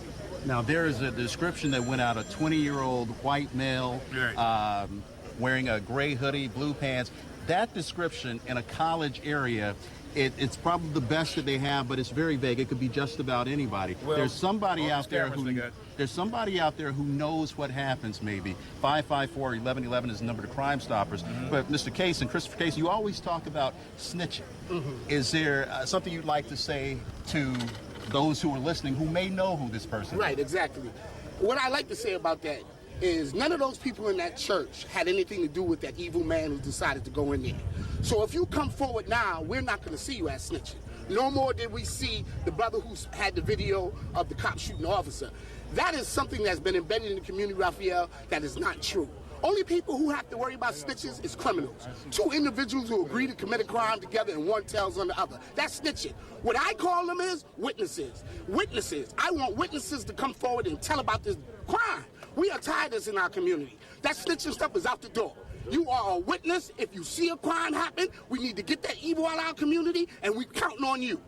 The rallying cry in the neighborhood is if you see something, say something. We've just been told that the Charleston Police Department is going to have a press conference right here in about 5 minutes. So when that happens, we will, of course, bring it to you live as we continue to talk about what's going on here. William, you've been here all night as well. What are some of the things that maybe have impressed you? I was taken by how many police officers are out on some of the side streets with their guns drawn and people just walking back and forth. Well, yeah, everything happened very quickly. Like you said, when we first got here, everything happened around 9. We got here probably 30 minutes after that. Very large scene. Things have obviously calmed down now. But like you said, walking around, going to different press briefing areas and down these side streets, we've seen K-9 units. We've seen police officers walking as units with assault rifles already drawn. We've seen, obviously, the arrest, which turned out to not be anything because they were still searching for a suspect. Recently, you'll notice the police helicopter, the search helicopter, hasn't been circling. That had been circling for hours. So those are some of the things we've noticed. Like you saw, emotions are very high here, whether it's from people in the community or people who are even related. We've obviously seen people crying and very emotional about everything that happened, and obviously a sad situation that's still unfolding. And William, when we can, in between tracking people down and gathering information, we've been using social media to help tell this story. William, you've been tweeting. Your Twitter handle is @WilliamLive5. Okay, and our photographer J.L. Summers, his Twitter handle is @SummersJournal. My Twitter handle is @RalphJames. Perhaps we'll be periscoping a little later as well when this news conference happens, so you can follow us also online, live5news.com, where I believe we are streaming everything that's going on right now. Again, a shooting has happened here tonight about 9 o'clock on Calhoun Street at Emanuel AME. That is one of the oldest African-American churches in the country. One lone gunman, we're told, a white male in his 20s, walked into the church, opening fire. We understand hitting several people. One person, we're told, was taken to MUSC. We haven't heard the condition of the other victims at this time. We're continuing to follow this story. A suspect, someone was taken into custody. We don't know at this time, despite what you may have heard during this impromptu news conference here. The police have not said that we have the shooting suspect. At this point, he is just a suspect that they took into custody for questioning. That's all we know at this time. His appearance match the description that they were giving out to a degree. But at this point, we aren't in a position to make any assumptions. At this point, we haven't been told there's a suspect. We do know that several people have been shot. Our understanding is that some of them are dead. I've just heard that that suspect who was arrested has been let go. He's been cleared, so apparently he didn't have anything to do with that. But it was a very tense moment. There was a sound, don't know exactly what that was, but then officers reached for their weapons. It was tense. But again, if you were here live with us when that happened and we showed you what was going on, William tweeted it out, that young man, we're told, is not a suspect. He has been cleared. He has been let go. So at this point, we are still looking for a suspect, waiting for Charleston police to apprehend the suspect. If you know anything at all, the number to call, 554-1111, is Crime Stoppers. You can give any information that you have. If that information leads police to an arrest, you could earn a reward there, and your anonymity will still be held. It is of the utmost importance. Again, there will be a press briefing, we're told, at 12:45. That was just a few minutes ago, so we're waiting on that. It should be happening shortly. We are waiting to see the Chief of Police, Chief Greg Mullen, come up. We haven't seen him yet. We're understanding he will be coming with the mayor. As soon as that happens, Aisha, we will let you know. But for now, back to you in the studio. All right, thank you, Raphael, for getting us up to speed as to what exactly is going on out there. I want to give you some police tweets. Police have been following this, obviously, and tweeting out information. Police have not asked anyone to leave their homes due to this situation in that area on Calhoun Street and Meeting. Charleston police also tweeted that no victims in the shooting have been identified. Officers, as Raphael was telling you, they pushed crews back quite far away from that scene a little earlier because of a bomb threat that was called near the Embassy Suites, at the Embassy Suites. So they closed down that area. We want to also go back again and reiterate the suspect description: a white male in his 20s, slender, small build, gray sweatshirt and blue jeans, clean shaven. The number that they want you to call, 743-7200. Again, a white male in his 20s, slender, small build, gray sweatshirt that he's wearing. 743-7200. 743-7200 is the number that they want you to call. Anyone with information, they're asking that you give them a call. Again, no one has been asked to leave their homes due to this shooting that happened around 9 o'clock on Calhoun Street at Mother Emanuel AME Church, where a shooter went inside this church that you see on your screen right here around 9 o'clock, started shooting and shot several people inside that church. They were there for a meeting and Bible study. We're going to go back out to Raphael James, who is been live out there for quite some time. We're supposed to be going to a briefing. It was supposed to start at 12:45. I think it's about to start shortly, but Raphael's going to take us from there. Stand right where he's going to be. I'm going to put him right here. Does this make sense? Everyone's happy. We'll put him right here. Come up a little bit, Brendan, because about ready. No, you got it.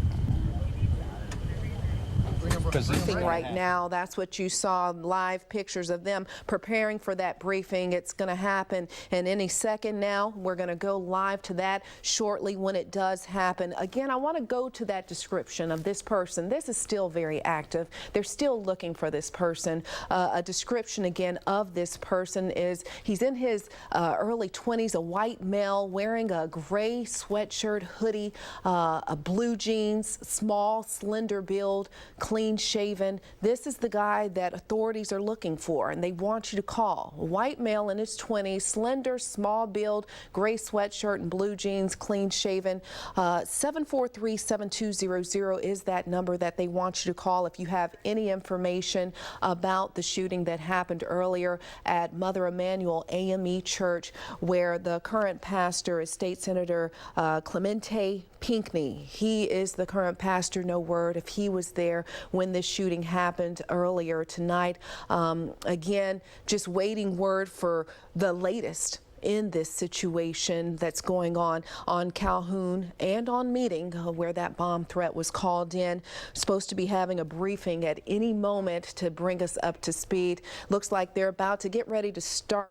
Now we see our Mayor Joe Riley. Obviously, let me say this is the worst night of my career. This is clearly a tragedy in the city of Charleston, and we are all praying, and our hearts go out to the victims and their families, as well as this entire community. At 9:05 this evening, we received a call of a shooting that had occurred at the church here on Calhoun Street. When officers arrived, they found a number of victims inside, and we had also individuals that were transported to the MUSC Emergency Trauma Center. As the investigation continued, we were able to determine that there were 8 deceased individuals inside of the church. 2 individuals were transported to MUSC. One of them has died. So at this point, we have 9 victims in this heinous crime that has been committed. Right now, we are working with all of our partners. We have members of the Charleston Police Department, the Charleston County Sheriff's Department, SLED, the FBI, and many other, the ATF and many other federal agencies are here. We have a unified command that is working this investigation. We have investigators that are out tracking leads that are coming in. A lot of heavy hearts because of this. I talked to Reverend Randolph Miller earlier, and he knows members of that church. He actually knows the current pastor at that church. His name, Clemente Pinckney. He's also a state senator. He is the current pastor. No word if he was there when the shooting happened. We want to go back out to Raphael James. He's live out there. He's been out there since all of this unfolded earlier tonight. Raphael? Well, the gravity of what has happened is really starting to sink in, and I shouldn't say started because it started several hours ago. Tory Fields is a member of the local clergy, and behind him several other members, familiar faces from the community that you've probably seen before at other instances, other tragedies. Reverend Fields, what can you tell us right now in terms of a voice from the community? Well, we all just heartbroken of what happened tonight. It's a very heartbreaking situation happened here in the news. The police haven't confirmed anything yet, but from what we're hearing, there's 9 confirmed dead. We're hoping, we don't know who all they are, so we cannot speak to their names. We're just praying for the families that they can, get through this night. And this happened at a church, at a Bible study. This didn't happen at a club or a bar, church at a Bible study. Now, I've heard some of your prayers. They've been very spirited. What kind of emotion goes into making that kind of prayer, knowing somebody came into a holy sanctuary and violated it in this way? That's your faith. That's all we have is our faith. When Reverend Ravenel prayed, he prayed on the relationship that he has with God, not nothing else. He had to call on himself what he believed that God is going to bring him through. This is a terrible situation, and it's hard, and there's a lot of questions going to have to be answered. There's definitely a lot of questions that have to be answered. But what we hear now, there was a Caucasian white man walking to an African American church and opened fire while people were praying and having Bible study. That's unacceptable. That's unacceptable. That's unacceptable, and we've been praying for a long time. We've been on our knees for a long time, but it's time to stand up. And clearly, it seems to be a crime right now. It's maybe too early to characterize it as a hate crime, but it seems to be that's the way you were going in your answer. Well, from what if it is the way they said it, like I said, man, from what we're hearing, Caucasian white guy walked into a church wearing a gray hoodie.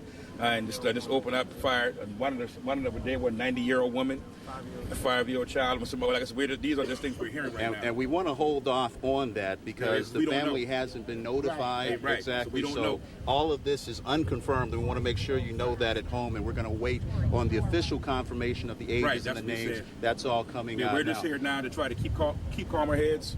And we're just trying to hear, we know that the situation is still fluid, but we just trying to keep calmer heads, that everybody stay calm throughout the night.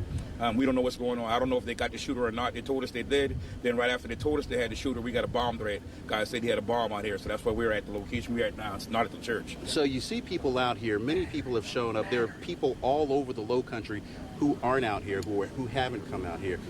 What is the community feeling? You've talked to them. You are part of them. What is the community feeling, and what is the overall message to the overall community? They're hurt. They're tired. They're hurt. They're hurt. I mean, you tell people to go to work, do right, go to church. These people were in church. They were in church. In church. And they violated the sanctity of that.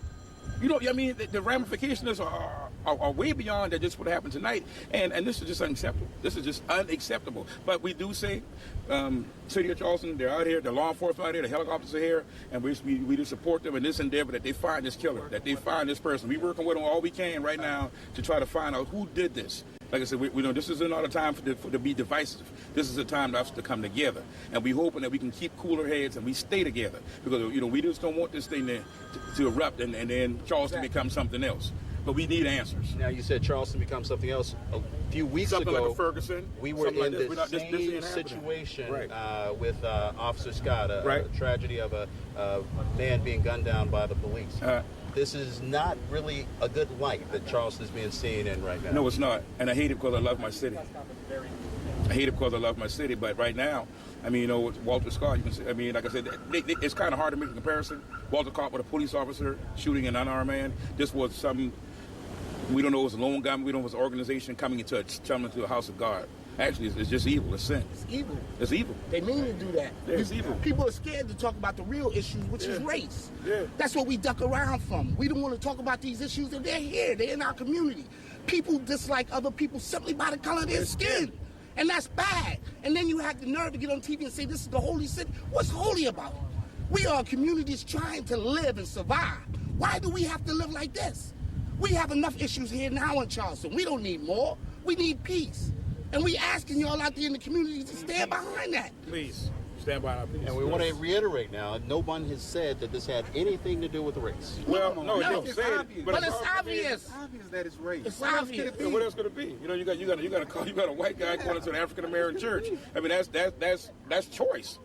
You know, that's choice. He chose to go into that church and to harm those people. That's choice. Every year we have a celebration as a result of the bombing in Alabama with the 4 young kids. And we remember that, Raphael. We remember that. Now we're getting a repeat of the same thing. They have copycats, people that do this for attention. And we're tired of it. This community is tired. How can I go back in the community that I live in, and talk to young kids that I fight every day to get to understand what's going on and tell them they don't have a right to be angry?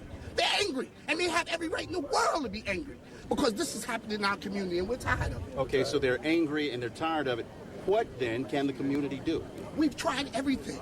We've done everything. Look where this happened at, in church. Where's the best place to be? Where's the best place to be? Jerome Hayward. One of the things that we do have is we have hope in our police department. Exactly. We have hope in the local mutual aid. You have the sheriff's office out here, you have North Charleston out here, you have the city of Charleston, and we think that they will find the perpetrator of this crime, and we applaud the coming together, the camaraderie of the police departments. We don't hate the police departments, we love them because we want peace, and war is not the answer. War is not the answer, and we want peace, and one of the things that I've seen so far here tonight was everybody praying together. It didn't matter what color you are. Everybody praying together, joining hands. And we're going to continue to do that. And the one thing that we do have is we have God on our side. Amen. And the one thing that we are not going to do is we're not going to turn to the streets. We're not violent people. Everybody out here have great jobs. We have elected officials. We have state senators coming in by the seconds. And we want peace. And I reiterate that. We want peace. We want peace. And we want answers as to why this happened. The church is a sacred place. Very sacred. And, you know, we got First Baptist right next door. And why not? You know, and we're asking that the community stand as a whole and support these families. Those families are grieving right now. And it's very, very painful to everybody, not just African American, to everybody across the nation. This is very, very painful. And we ask that everybody support these families and let's stay together. Now, there is a description that went out, a 20-year-old white male wearing a gray hoodie, blue pants. That description in a college area, it's probably the best that they have, but it's very vague. It could be just about anybody. Well, there's somebody out there who knows what happens, maybe. 554-1111 is the number to Crime Stoppers. Mm-hmm. But Mr. Case and Christopher Case, you always talk about snitching. Mm-hmm. Is there something you'd like to say to those who are listening who may know who this person is? Right, exactly. What I like to say about that is none of those people in that church had anything to do with that evil man who decided to go in there. So if you come forward now, we're not going to see you as snitching. No more did we see the brother who had the video of the cop shooting the officer. That is something that's been embedded in the community, Raphael, that is not true. Only people who have to worry about snitches is criminals. 2 individuals who agree to commit a crime together and one tells on the other. That's snitching. What I call them is witnesses. Witnesses. I want witnesses to come forward and tell about this crime. We are tired of this in our community. That snitching stuff is out the door. You are a witness. If you see a crime happen, we need to get that evil out of our community, and we're counting on you.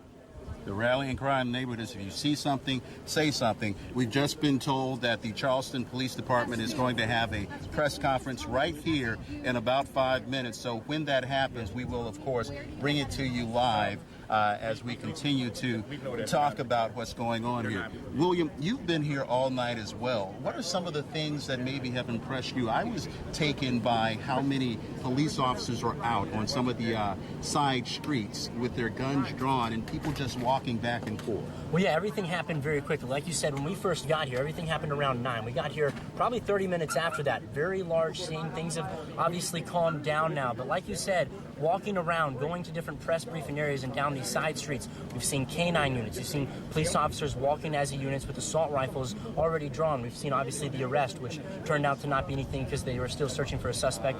Recently, you'll notice the police helicopter, the search helicopter, hasn't been circling. That had been circling for hours. So those are some of the things we've noticed. Like you saw, emotions are very high here, whether it's from people in the community or people who are even related. We've obviously seen people crying and very emotional about everything that happened, and obviously a sad situation that's still unfolding. And William, when we can, in between tracking people down and gathering information, we've been using social media to help tell this story. William, you've been tweeting. Your Twitter handle is @WilliamLive5. Okay, and our photographer J.L. Summers, his Twitter handle is @SummersJournal. My Twitter handle is @RofJames. Perhaps we'll be periscoping a little later as well when this news conference happens, so you can follow us. Also online, live5news.com, where I believe we are streaming everything that's going on right now.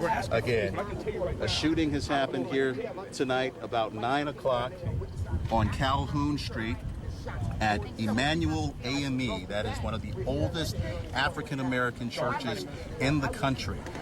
One lone gunman, we're told, a white male in his 20s, walked into the church, opening fire. We understand hitting several people. One person, we're told, was taken to MUSC. We haven't heard the condition of the other victims at this time. We're continuing to follow this story. A suspect, someone was taken into custody. We don't know at this time, despite what you may have heard during this impromptu news conference here. The police have not said that we have the shooting suspect. At this point, he is just a suspect that they took into custody for questioning. That's all we know at this time. His appearance match the description that they were giving out to a degree. But at this point, we aren't in a position to make any assumptions. At this point, we haven't been told there's a suspect. We do know that several people have been shot. Our understanding is that some of them are dead. I've just heard that that suspect who was arrested has been let go. He's been cleared, so apparently he didn't have anything to do with that. But it was a very tense moment. There was a sound, don't know exactly what that was, but then officers reached for their weapons. It was tense. But again, if you were here live with us when that happened and we showed you what was going on, William tweeted it out, that young man, we're told, is not a suspect. He has been cleared. He has been let go. So at this point, we are still looking for a suspect, waiting for Charleston police to apprehend the suspect. If you know anything at all, the number to call, 554-1111, is Crime Stoppers. You can give any information that you have. If that information leads police to an arrest, you could earn a reward there, and your anonymity will still be held. It is of the utmost importance. Again, there will be a press briefing, we're told, at 12:45. That was just a few minutes ago, so we're waiting on that. It should be happening shortly. We are waiting to see the Chief of Police, Chief Greg Mullen, come up. We haven't seen him yet. We're understanding he will be coming with the mayor. As soon as that happens, Aisha, we will let you know. But for now, back to you in the studio. All right, thank you, Raphael, for getting us up to speed as to what exactly is going on out there. I want to give you some police tweets. Police have been following this, obviously, and tweeting out information. Police have not asked anyone to leave their homes due to this situation in that area on Calhoun Street and Meeting. Charleston police also tweeted that no victims in the shooting have been identified. Officers, as Raphael was telling you, they pushed crews back quite far away from that scene a little earlier because of a bomb threat that was called near the Embassy Suites, at the Embassy Suites. So they closed down that area. We want to also go back again and reiterate the suspect description: a white male in his 20s, slender, small build, gray sweatshirt and blue jeans, clean shaven. The number that they want you to call, 743-7200. Again, a white male in his 20s, slender, small build, gray sweatshirt that he's wearing. 743-7200. 743-7200 is the number that they want you to call. Anyone with information, they're asking that you give them a call. Again, no no one has been asked to leave their homes due to this shooting that happened around 9 o'clock on Calhoun Street at Mother Emanuel AME Church, where a shooter went inside this church that you see on your screen right here around 9 o'clock, started shooting and shot several people inside that church. They were there for a meeting and Bible study. We're going to go back out to Raphael James, who is been live out there for quite some time. We're supposed to be going to a briefing. It was supposed to start at 12:45. I think it's about to start shortly, but Raphael's going to take us from there. Stand right where he's going to be. I'm going to put him right here. Does this make sense? Everyone's happy. We'll put him right here. Come up a little bit, Brendan, because about right here. You got briefing right now. That's what you saw, live pictures of them preparing for that briefing. It's going to happen in any second now. We're going to go live to that shortly when it does happen. Again, I want to go to that description of this person. This is still very active. They're still looking for this person. A description again of this person is he's in his early 20s, a white male wearing a gray sweatshirt, hoodie, a blue jeans, small, slender build, clean shaven. This is the guy that authorities are looking for and they want you to call. A white male in his 20s, slender, small build, gray sweatshirt and blue jeans, clean shaven. 743-7200 is that number that they want you to call if you have any information about the shooting that happened earlier at Mother Emanuel AME Church, where the current pastor is State Senator Clemente Pinckney. He is the current pastor. No word if he was there when this shooting happened earlier tonight. Again, just waiting word for the latest in this situation that's going on Calhoun and on Meeting, where that bomb threat was called in. Supposed to be having a briefing at any moment to bring us up to speed. Looks like they're about to get ready to start. Now we see our Mayor Joe Riley. Obviously, let me say this is the worst night of my career. This is clearly a tragedy in the city of Charleston, and we are all praying, and our hearts go out to the victims and their families, as well as this entire community. At 9:05 this evening, we received a call of a shooting that had occurred at the church here on Calhoun Street. When officers arrived, they found a number of victims inside, and we had also individuals that were transported to the MUSC Emergency Trauma Center.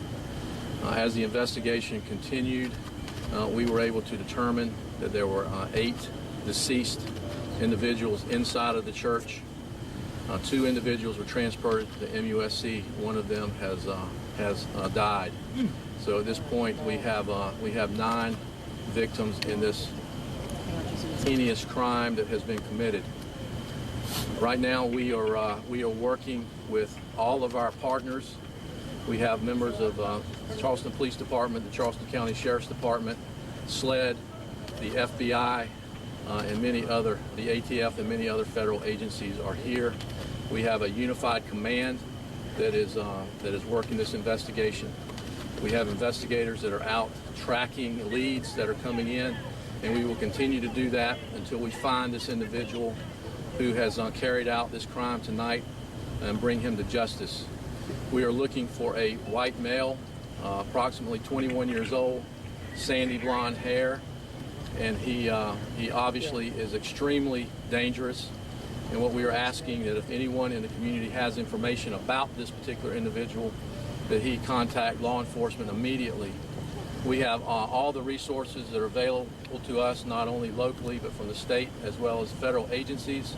We have resources that are being flown in right now from Washington to help us not only track leads, but also work this investigation. And I can say that we will put all effort, we will put all resources, and we will put all of our energy into finding this individual who committed this crime tonight. And as I said earlier, this is a tragedy that no community should have to experience. It is senseless, and it is unfathomable that somebody in today's society would walk into a church when people are having a prayer meeting and take their lives. And I can assure you that we are going to do everything in our power find this individual, to lock him up, and to make sure that he does not hurt anyone else. Any word on the victims' names at this time, Chief? We are not able to release any of that. The coroner is now working that particular part of the investigation. And just let me say, I know that there was some questions earlier about why we weren't coming forward.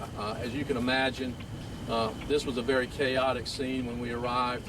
We had a lot of moving parts. We were tracking this individual with canines. We were making sure that he was not in the area to commit other crimes. And as all this was going on, we received information that there might be a secondary explosive device in the scene. So we had to make sure that not only our responders, but you and other people in the community were safe. So I promise you that we will keep you updated. We will give you regular updates as quickly as we can. But please understand that the primary role right now and the primary emphasis is going to be us catching this individual before he hurts somebody else. Is this being investigated as a hate crime, Chief? We'll take questions after the mayor speaks. This is a most unspeakable and heartbreaking tragedy. In historic Emanuel AME Church, Mother Church of the AME churches, people in prayer on a Wednesday evening, a ritual, coming together, praying and worshiping God, to have a awful person come in and shoot them is inexplicable, obviously the most intolerable and unbelievable act possible. As Chief Mellon said, our city police department, county police department, state law enforcement division, other municipalities, and the FBI, and others are all combined and working with us to make sure that we catch this awful person and bring him to justice as soon as possible. We just left speaking with members of the family. It was a heartbreaking scene I have never witnessed in my life before. And I told them that this community sends forth their love to them, and that we are all in this together in this community to help those who have lost a loved one get through this time and give them our love and support and encouragement as we bring this awful person to justice as soon as humanly possible. Is the city offering any reward in hopes of capturing the shooter? We will be offering a reward. We'll have to look at that tomorrow to see exactly what the amount will be, but I can guarantee you tomorrow we will be announcing a reward. And what I would ask as well is that obviously if you as the media receive any information at all in any form or fashion, please make sure that you get that to us as soon as possible, because it's sure is likely that you might be getting some information via your There's resources. Been a report that the Somerville Journal scene got a call from a gentleman claiming responsibility. Is there any legitimacy to that in your opinion? We're looking at all leads right now. We're not going to talk about how the investigation is proceeding, so we'll be happy to answer questions that are non-specific to the investigation. Are there any survivors right now? Did anybody survive the shooting? There are, yes. How many? We're not going to talk about specific numbers, but there are individuals who survived. The man who was brought into the Marriott in cuffs, can you speak to his involvement in this? We're not talking about any of that investigative activity at this time. Can you speak to the condition of Senator Pinckney? We're not identifying any victims, so I'm not speaking to the condition of any individuals at this point. Do you believe this was a hate crime? I do believe this was a hate crime. Is that why the FBI is here? Is it being investigated as a hate crime? It will be investigated as a hate crime, but the FBI would be here regardless because of the size and scope of the investigation, and they're our partners, and they would be here to help us regardless, but they're here for that specific person. Now, without going into the specifics, if it's being investigated... The only reason someone could walk into a church and shoot people praying is out of hate. The only reason. That it is the most dastardly act that one can possibly imagine. and we will bring that person to justice as soon as possible. Now, how does that investigation go? How does a hate crime investigation, how does that differ from a regular investigation?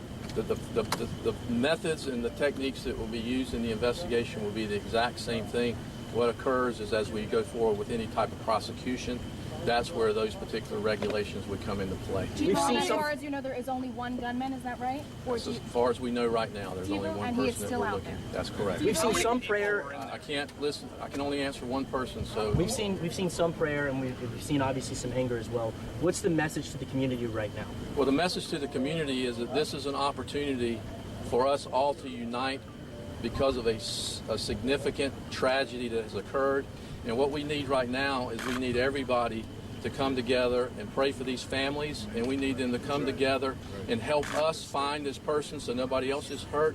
And what we need is for the community to look at this and say, we have had enough of this violence, and if we stand up together, we can stop this violence, and that's what we need the community to do. So I understand that people might be angry, I understand that they might be upset, and that is certainly emotions that we would all understand. What we need that to do, though, is come together and help us to, one, support the families, support our community, and catch this person so that he doesn't hurt somebody else. Chief, while we're in the streets, the message is that this is one hateful person, one hateful person that did these dastardly deeds, one hateful person. So all of the rest of us need to work to help find this person, give the police any leads you might find, and then give love and support to the family members of those whose lives were taken. And we have a member of the church that would like the presiding elder of the church. Let me take this opportunity on behalf of, my last name is spelled G-O-F-F. I'm the presiding elder of the Episcopal District of the South Carolina Annual Conference, which includes, my first name is Norvell, N-O-R-V-E-L, which includes Mother Emanuel Church. On behalf of Richard Franklin Norris, the presiding prelate of the 7th Episcopal District, which is the entire state of South Carolina, and there's only one voice that speaks for the AME Church in South Carolina, that's Bishop Norris. And as a presiding elder, I'm here to report that Bishop Norris also reinforced with the mayor, he's already spoken with Mayor Riley, and support the statement of the police chief. We have more than 50 some odd AME preachers on the grounds and at the Embassy Suite Hotel, along with the members of Mother Emanuel AME Church. We will hold a prayer vigil at 12 noon tomorrow at Marsh Brown Church here in Charleston, where the Reverend Dr. Watkins is the pastor. We want the entire community to pray for safety for our people, and that we would hope that this person who has committed this heinous crime, which is a hate crime, be brought to justice. So we stand in solidarity, but we also solicit your prayers for the family members who have lost loved ones here tonight. Thank you so much. Do you have a sense of how many people were in the church at the time of the shooting? I can't answer that. The police chief would have to do that. We're finished right now. We'll be back in a couple of hours. We'll notify you when we're coming back. Is there anything in terms of safety people need to know? So a lot going on right now. That was Chief Greg Mullins as well as our Mayor Joe Riley talking about this horrible, horrible situation that has happened. 9 people killed in that church shooting that happened around 9 o'clock at the Mother Emanuel AME Church there on Calhoun Street. We're going to toss and go back to Raphael James. He's live out there where that press briefing just wrapped up. Raphael. Aisha, that's right. You were seeing the chief of police has just had a news conference, and the mayor, along with the presiding elder of this district of the AME Church, they told us that there are several victims that were involved in that shooting, and right now the bomb threat to the area, that is over. They were able to come up here and give us that briefing, so that threat has been alleviated. Right now they are still looking for the suspect. William Joy was there. William, your take on what the mayor and police chief had to say? Well, again, this was the same thing we heard after Tyree Gadsden was this is an opportunity for the community to come together. You'll remember the 5-year-old who was shot over by President Street. Obviously, there's been some violence in the area, and again, just calling for the community to come together. They both said they believe this is a hate crime. Mayor Riley even been saying only a person with hate in their heart would do something like this. Obviously a tragedy, 9 people killed, another person injured. But again, like I said, important message that they sent out of the community coming together and saying, stop, this violence, end everything here. We had hoped that they would talk with us about some of the victims of the shooting, the deceased, as well as anyone else. They wouldn't do that. The investigation is ongoing, and it didn't say much about the investigation. But one thing that I heard, and as you did, the hate crime aspect of it, that's one thing that was running through our mind earlier. And Mayor Riley said only a person with hate in his heart could do such a thing. They're going to be addressing the media in another couple hours. To take him at his word, I guess that will be about 3 o'clock. And of course, we'll be here to bring you and keep you updated on every development that comes out of this tragic story. Again, a 20-ish-year-old white male, clean shaven, time 3-4 hours ago. He had a low haircut. He had on a gray hoodie. And at this time, he's still on the loose. Yeah, we also know it was sandy blonde hair as well, they're saying about the suspect.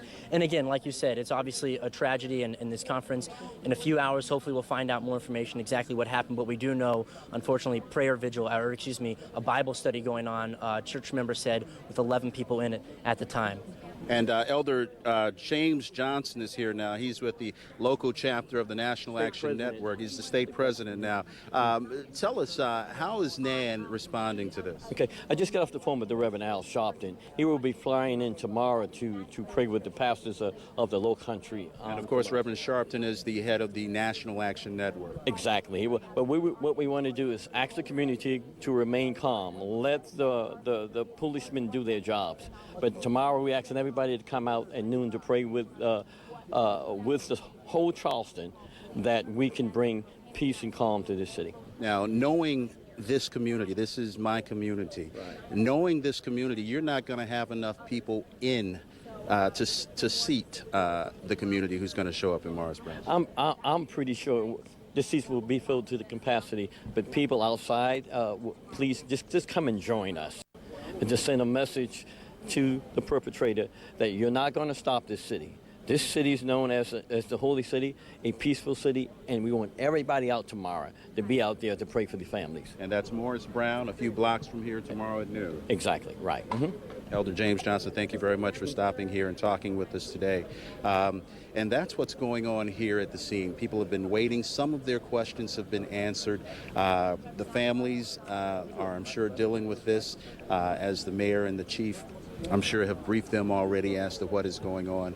Live 5 will continue to follow this story as we have been doing, and if you'd like to come out and be a part of that prayer vigil, you can do so tomorrow at noon. It's at Morris Brown downtown. If you can't make it, I'm sure there's nothing with you stopping what you're doing and praying at noon right there where you are. Aisha, back to you. All right, thank you, Raphael. So again, we want to give you that description of the suspect that they're currently continuing to search for due to this killing of 9 people at the Mother Emanuel AME Church around 9 o'clock. A white male in his 20s, slender, small build, gray sweatshirt, hoodie, and blue jeans, clean shaven. That's who they're looking for. They want you to call if you know anything at 743-7200. We're now going to go back to our Harv Jacobs. He's live on the phone with us with information. He's at MUSC. He's live at MUSC right now with us. Harv. Well, Aisha, we can here to MUSC, and one sadly died. But earlier, I was shot and is at the hospital here. And about half an hour ago, we heard screaming in the emergency room. Some here, but we situation. 2 people taken here. 1 died. It's relatively quiet over here right now. It's after 1 o'clock in the morning, so not a lot of people working. We have media here. We have a lot of security here, too. They're making sure we stay back. They want to give the family members some privacy. We're hopefully going to find out some more information as the morning goes on. It is now morning. But again, we do know that at least 1 person, a grandmother, was inside that church and shot. We don't know if she's the one who passed away, but 1 person did pass away here at MUSC, and we'll pass on more information as it becomes available. Live at MUSC, Harv Jacobs, Live 5 News. Back to you, Aisha. All right, thank you, Harv, so much. Now, we do want to just reiterate again what Chief Greg Mullins was saying a short time ago during that press briefing. He did say that it was a hate crime. That is one of the things he did say, that this was a hate crime, and that shooting had happened around 9:05 at the Mother Emanuel AME Church there, where those people were shot. Number of people were shot. 9 of them died because of that shooting. A white male that came in his 20s in a hoodie, gray sweatshirt, slender build, came in there and shot. And inside that church, 2 people were transported to MUSC. As Harv just said, one of those people has since died. Charleston police led FBI, ATF, they've been working this situation, tracking leads coming in, looking for this individual, this white male around 21 years old with sandy blonde hair. All resources, they've put all resources, is what Chief Greg Mullins said, into finding this person. Another bit of information that we did find out is that bomb threat has since been called off. So that bomb threat on Meeting Street over by the Embassy Suites has been called off, but they are still looking for this person, this suspect. The description again of the suspect that they're actively looking for is a white male in his 20s, slender, small build, gray sweatshirt, hoodie, and blue jeans, clean shaven. Happened around 9:05, where he went into Mother Emanuel AME Church and started shooting. Several of those members there, they were there for a meeting and a Bible study. He shot and killed 9 people. This is the church right here that you see right here. This is Mother Emanuel AME Church, a church full of history, full of Charleston history and national history. One of the oldest black churches, if I'm not mistaken, the oldest black church in our nation. This is the church where that happened, where 9 people were killed at Mother Emanuel Church around 9:05 this evening. 8 of them were killed during that shooting. Then 1 of them transported to MUSC. That person has since died. We'll have more. We'll continue to follow this story, and we'll be right back. Your first choice when news breaks is Live 5 News. We're on it first at 4, 5, and 6 with the Live 5 breaking news desk. No one covers breaking news in the Low Country like Live 5 News. No one. The Low Country's news leader, Live 5 News. Before we bought the Toyota RAV4, we searched and searched. Nope. Nope. No. But the only one for us was the RAV4. Yep. Yep. Yep. I guess you just know the best when you see it. Yep. Nope. The 2015 Toyota RAV4. The best choice is the only choice. Get a 2-year lease on a new 2015 Toyota RAV4 XLE for $229 a month. Toyota. Let's go places. Stay ahead of the storm with First Alert Weather. The most accurate storm tracking. On air and on all your devices, so you can keep your family safe wherever you are. Trust First Alert Weather, only on Live 5 News. Hi. Hi. Oh, hi. Hi. Who the hell are you? Hannah. Alvy. Tony. Something's coming. Sir. Stuart. Ladies. God bless. Frankenstein. Roger. Victor. I'm Dwayne. And everyone gets to live happily ever after. I'm walking on air. Sarah. Mary. Sir. Boy, if life were only like this. Oh, yeah. George. Yvonne. Nice to meet you. Oh, this is going to be hard to top. Well, bye. Changes. This city knows all about them. The Low Country is constantly on the move. So is Live 5 News at 11, working hard to bring you more stories that impact your life. We're tracking a big change for your morning. More breaking news. Just into our newsroom. Breaking developments. More local news that's happening right now. That's our top story and everything tonight. you need to know for the day ahead. Let's check out that bus stop forecast. No one brings you the world of Charleston like Live 5 News. Near Columbia. Live, local, late breaking. Depend on the Low Country's news leader. Live 5 News at 11.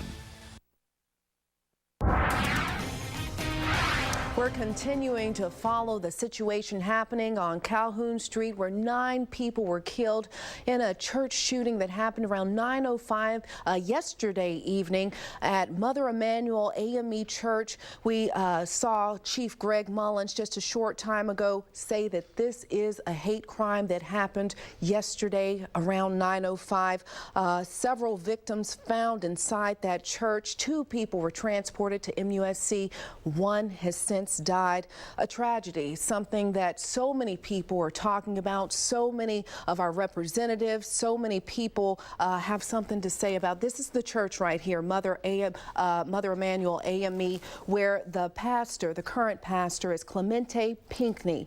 We don't know if he was there during the time, but we also received some information and some condolences from several people, one of them being Senator Tim Scott. He had a statement. He made a statement just a short time ago on this tragedy. I'm going to read that off to you right now. He says, "My heart is breaking for Charleston and South Carolina tonight. This senseless tragedy at a place of worship where we come together to laugh, to love, to rejoice in God's name is absolutely despicable and can never be understood," end quote. These are some of the things that many people, many hearts are just heavy during this time. We also had information. We have information coming in, and we've continued to have information coming in from different areas, different aspects. And our Harv Jacobs is live out there at MUSC. He has some more information he wants to tell us about. Harv. Aisha, we know that 2 people were brought here to MUSC after the church shooting. One of them sadly passed away. The other one, we don't know the condition. Now, I did talk to a gentleman earlier this evening. He said his grandmother was one of the people who was shot, and he actually was pulled away from the emergency room, saying, you can't tell me anything about my grandmother. Or another person, a woman, brought him away, and I talked to him later on. He did tell me that his grandmother was shot. He did know if her condition at the time, so we do not know if the person who died was his grandmother or somebody else. But I did hear some screaming about 45 minutes ago outside the emergency room. So obviously some family members got some bad news. There are still family members here of a victim sitting in the building behind me, I guess waiting for information. We do have a lot of security here at MUSC. They asked us to step back because they want to give the family some space, which is pretty understandable. And we did see a lot of people earlier standing outside the emergency room, but now it's very quiet. It's overnight here, early morning at MUSC, not as many people working. But as soon as we get more information, if we do, we will pass it on. We'll send it back to you.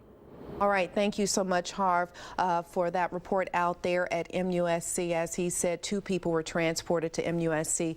One of those people died a little earlier yesterday.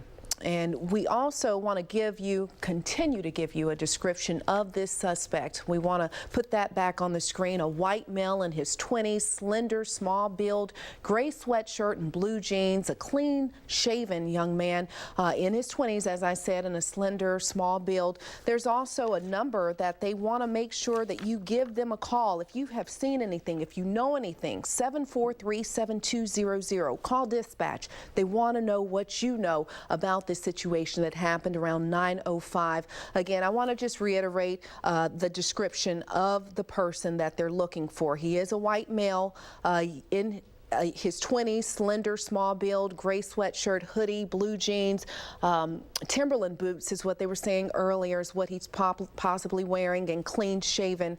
743-7200. Can't say it enough because all of this is active, still going on. Police need your help, and as we come together in the Low Country, that's just how we do it. We stick together and we want to get this person captured. We'll be right back. Palmetto State Armory is offering 10% off all firearms in the store through the month of June. That's 10% off handguns, shotguns, and everything in between. Palmetto State Armory is also your one-stop shop for Savage rifles, Federal ammunition, Bushnell optics, Blackhawk accessories, and much more. Come in today for all your outdoor needs and take advantage of our huge fishing department. And if hands-on is your thing, try out our archery gear in our indoor test range today. Palmetto State Armory, more than just a gun store. When you look at Honda against the competition, there's no comparison. Look at the Accord with 0.9 financing for 60 months and compare its gas mileage. 36 miles per gallon? That'll save me some cash. Check out the Civic at just $149 a month and compare its standard features. Everything I want comes standard. Then compare the way Hondas just keep running and running. I can always count on my Honda. When you see all you get for so little, you'll ask, why settle for less than a Honda? See for yourself today at your Honda dealer of the Carolinas. Live 5 helps keep your family safe Stormy weather on the way. with the big stories that affect you. Under a severe thunderstorm warning. On air, Stay inside, away from windows. online, To really take a turn. on mobile, Flash flood warning in effect. and when it comes to breaking news, Indicted for murder. Police are on the lookout for a 14-year-old boy. no one has you covered like Live 5. Wayne Lewis won today's election. Getting justice served. No one. Depend on the Lowcountry's news leader, Live 5 News. Changes. This city knows all about them. The Lowcountry is constantly on the move. So is Live 5 News at 11, working hard to bring you more stories that impact your life. We're tracking a big change for your morning. More breaking news. Just into our newsroom. Breaking developments More right local now. news that's happening right now. That's our top story And everything tonight. you need to know for the day ahead. Let's check out that bus stop No forecast. one brings you the world of Charleston like Live 5 News. Headed to Columbia. Live, local, late breaking. Depend on the Lowcountry's news leader. Live 5 News at 11. Going back to the breaking news that we continue to follow as we are at 1:17 in the morning.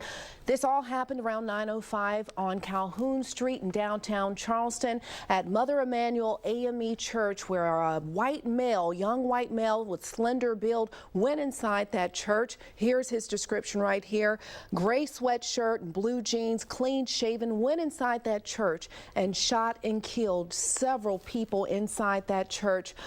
2 people were transported to MUSC. One of those people has since died due to this senseless killing that happened at 9:05. We've received quite a bit of information here and there. And then also earlier there was a bomb threat. That has since been called off, that bomb threat. You're looking at pictures, still an active scene out there as they look for this killer, this person that killed 9 people that went to Mother Emanuel AME Church for a meeting and a Bible study. They were there. This is the church right here. 9 of them killed senselessly. Chief Greg Mullins says he does believe this was a hate crime that happened. He said Charleston police, SLED, FBI, ATF working this investigation, tracking leads, coming in, looking for this individual, this white male, 21 years of age, sandy blonde hair, slender build, with a gray sweatshirt and blue jeans, clean shaven. That's who they're looking for. They're continuing to look for this man. Anyone with information, 743-7200. That's the number that they want you to call with any leads, any tips, anything that you have seen or heard. They want you to call them and give them information about this.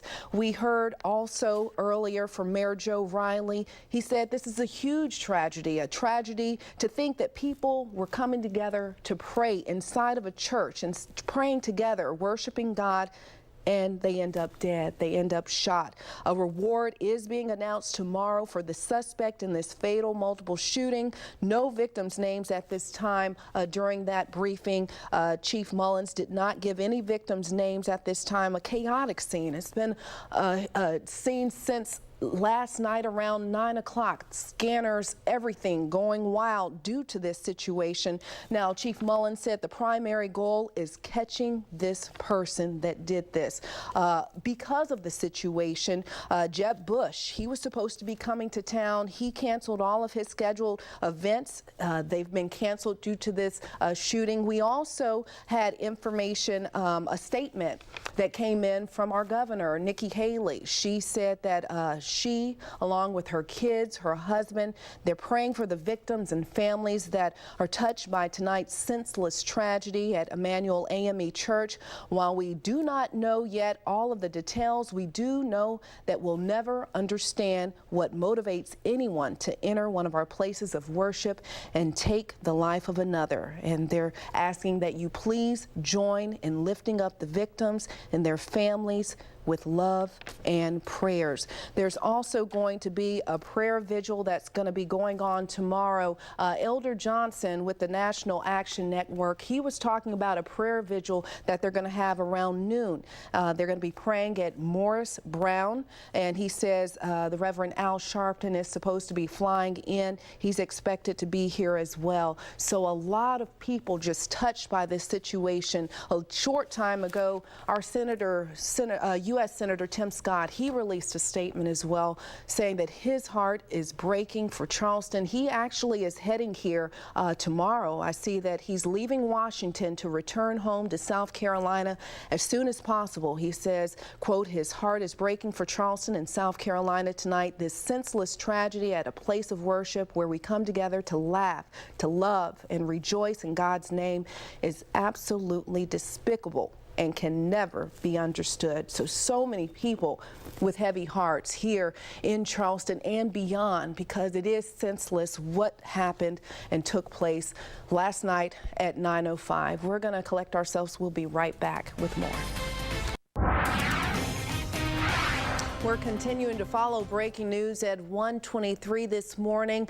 If you are just tuning in, a shooting that happened yesterday at 9:05. It happened at the Mother Emanuel AME Church. That's on Calhoun Street, where 9 people ended up dead due to a killing, a shooting at that church. They were there meeting and had a Bible study, and those people were shot. 2 people were transported to MUSC. One of the 9 died since being there at that hospital. That's where we'll find our Harv Jacobs. He's live out there tracking what's going on at MUSC. Harv.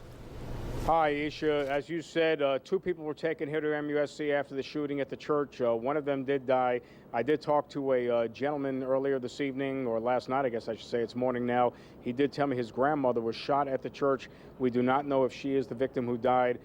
This gentleman was actually escorted away from the emergency room. He was yelling, "You don't tell me anything about my grandmother." He was escorted away by, I believe, another relative, and I talked to him later on when things calmed down a little bit. And then about an hour ago, we heard screaming in front of the emergency room outside, so we don't know if the folks out there were getting some bad news about the shooting at the church. There are still some family members here. I see them sitting inside the building next to me.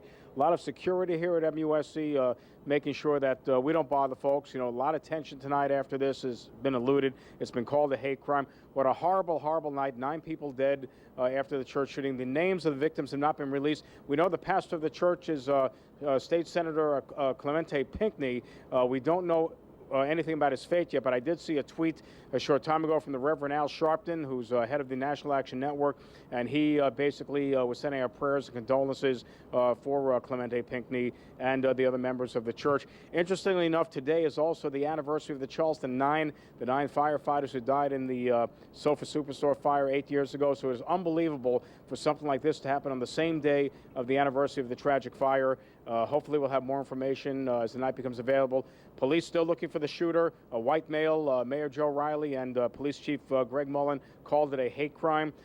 They want the community to just relax and focus on letting the police find this one shooter. Helicopters were overhead most of the night and the morning hours. We haven't heard the helicopters recently, but police are saturating the downtown area, asking people to stay in their homes, not forcing anybody to evacuate, but they want people to be vigilant. Obviously, the police are going to be out all morning long looking for this guy until they get him. Just a horrible crime to happen here in the holy city of all places. Charleston's called the holy city, and of all things for this to happen in a church. We'll be out here all morning long at MUSC with any updates, and for now we'll send it back to the studio.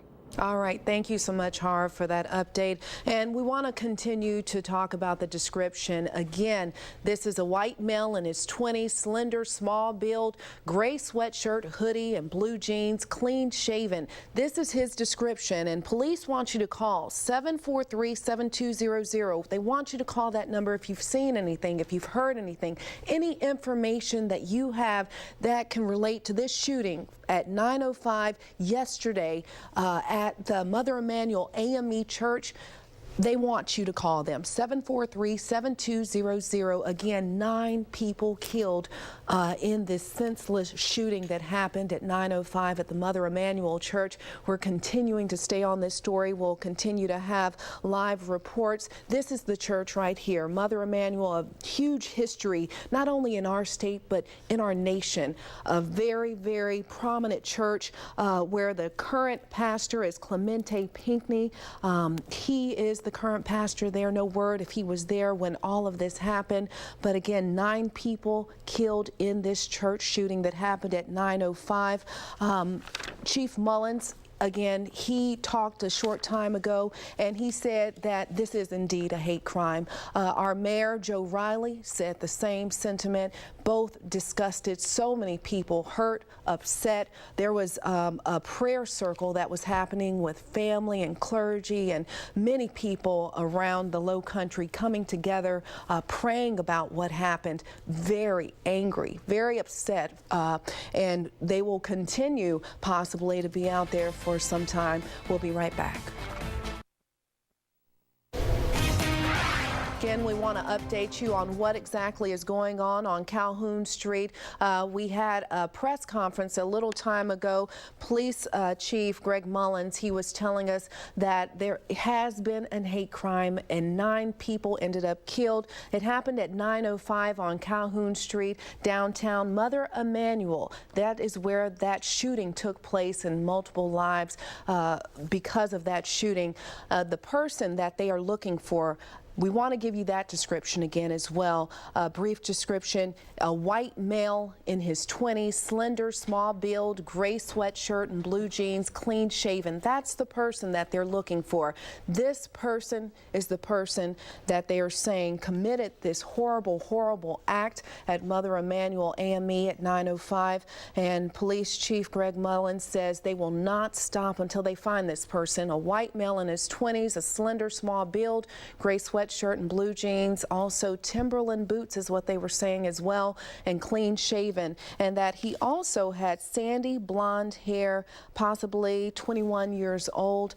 They're asking that you call 743-7200. You can call dispatch and you can tell them what you've seen, what you've heard, any information that you have. They want to know it from you because they want to capture this guy. They want to catch this guy. Also, a little earlier, there was a bomb threat that has since been called off. That bomb threat has been called off.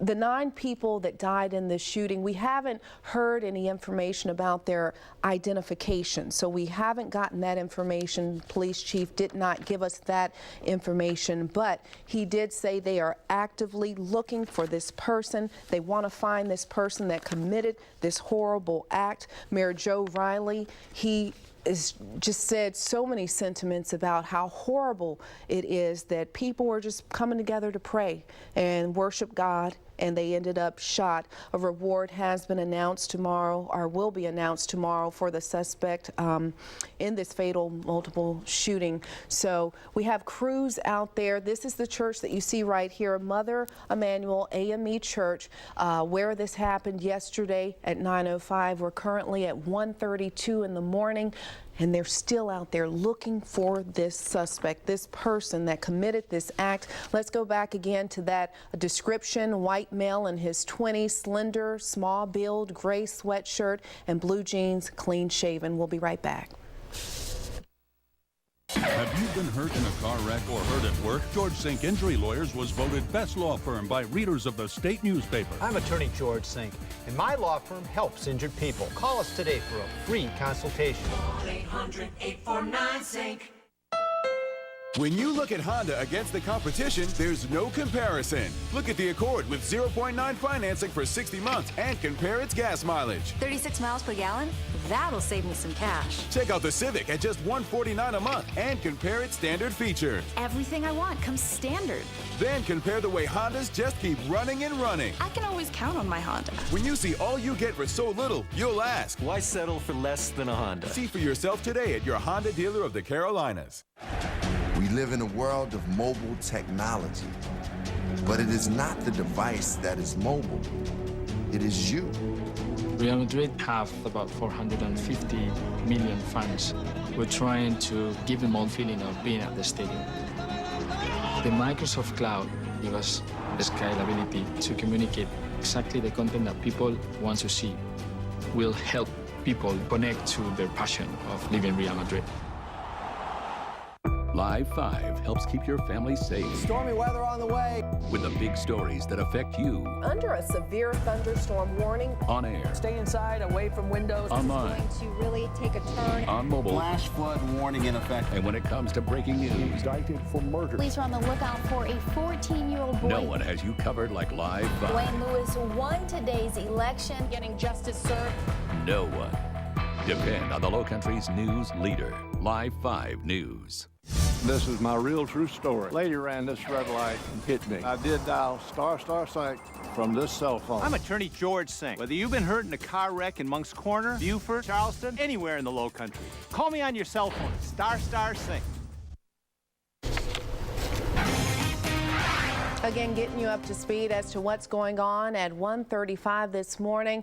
It all happened yesterday at 9:05 p.m. at Mother Emanuel AME Church. That's on Calhoun Street. This is the church right here where a white male, a young white male around 21, went into that building and he started shooting. He shot and killed several people in there in the church, and then 2 people were transported to MUSC. Another person died. So 8 people inside the church and 1 person at the hospital died. Another person is currently still at the hospital. And there are other people that are injured due to this. Now, a little information. The current pastor at the church that you're seeing right here is Clemente Pinckney. He is a state senator. And I want to give you background. This church is located on 110 Calhoun Street. Emanuel African Methodist Episcopal AME Church is the oldest AME church in the South, and it is referred to, as I've been saying, Mother Emanuel. Emanuel has one of the largest and oldest black congregations south of Baltimore, Maryland. The current pastor, again, of Mother Emanuel is the Reverend Clemente Pinckney. There will be also a live news conference coming up around 3 o'clock is what we've been told, to give more information about what's going on. We have not received any information about the victims. We don't know who exactly was in that church. We don't know if the pastor, the current pastor that you saw on the screen just a short time ago, was at that church during this meeting and prayer session that they were having, the Bible study that they were having at the church at the time. We're now going to go live to William Joy. He's been on this situation throughout this morning and yesterday. He's on the phone with us with the latest. William.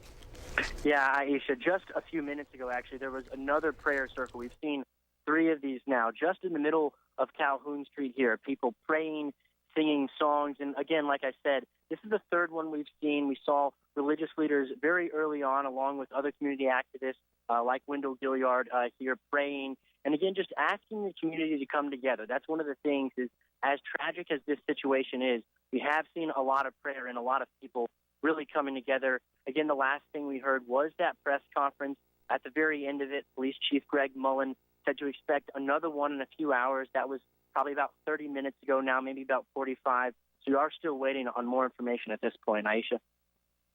Thank you, William, for that information. And again, I want to give you another suspect description. We're going to put that on the screen again. A white male in his 20s, a slender, small build, gray sweatshirt, hoodie, and blue jeans, clean shaven. That's the person that they're looking for. This is the suspect that they're looking for. And the number that they want you to call, 743-7200. That's the number that they want you to call with any information that you have, any leads that you have.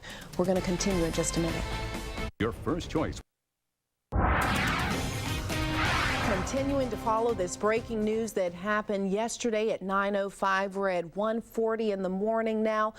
This happened at the Mother Emanuel AME Church in downtown Charleston on Calhoun Street. Senseless killing. 9 people have ended up dead due to this shooting that happened at the church.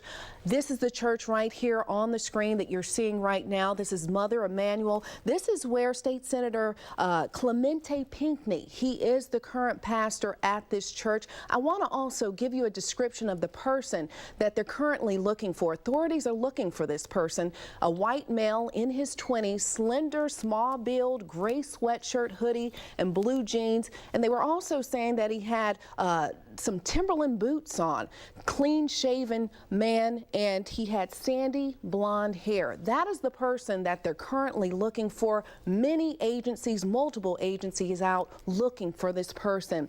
I want to also now introduce you to Senator Marlon Kempson. He's with us. Thank you for coming in early this morning under very horrible circumstances. All of our hearts are heavy.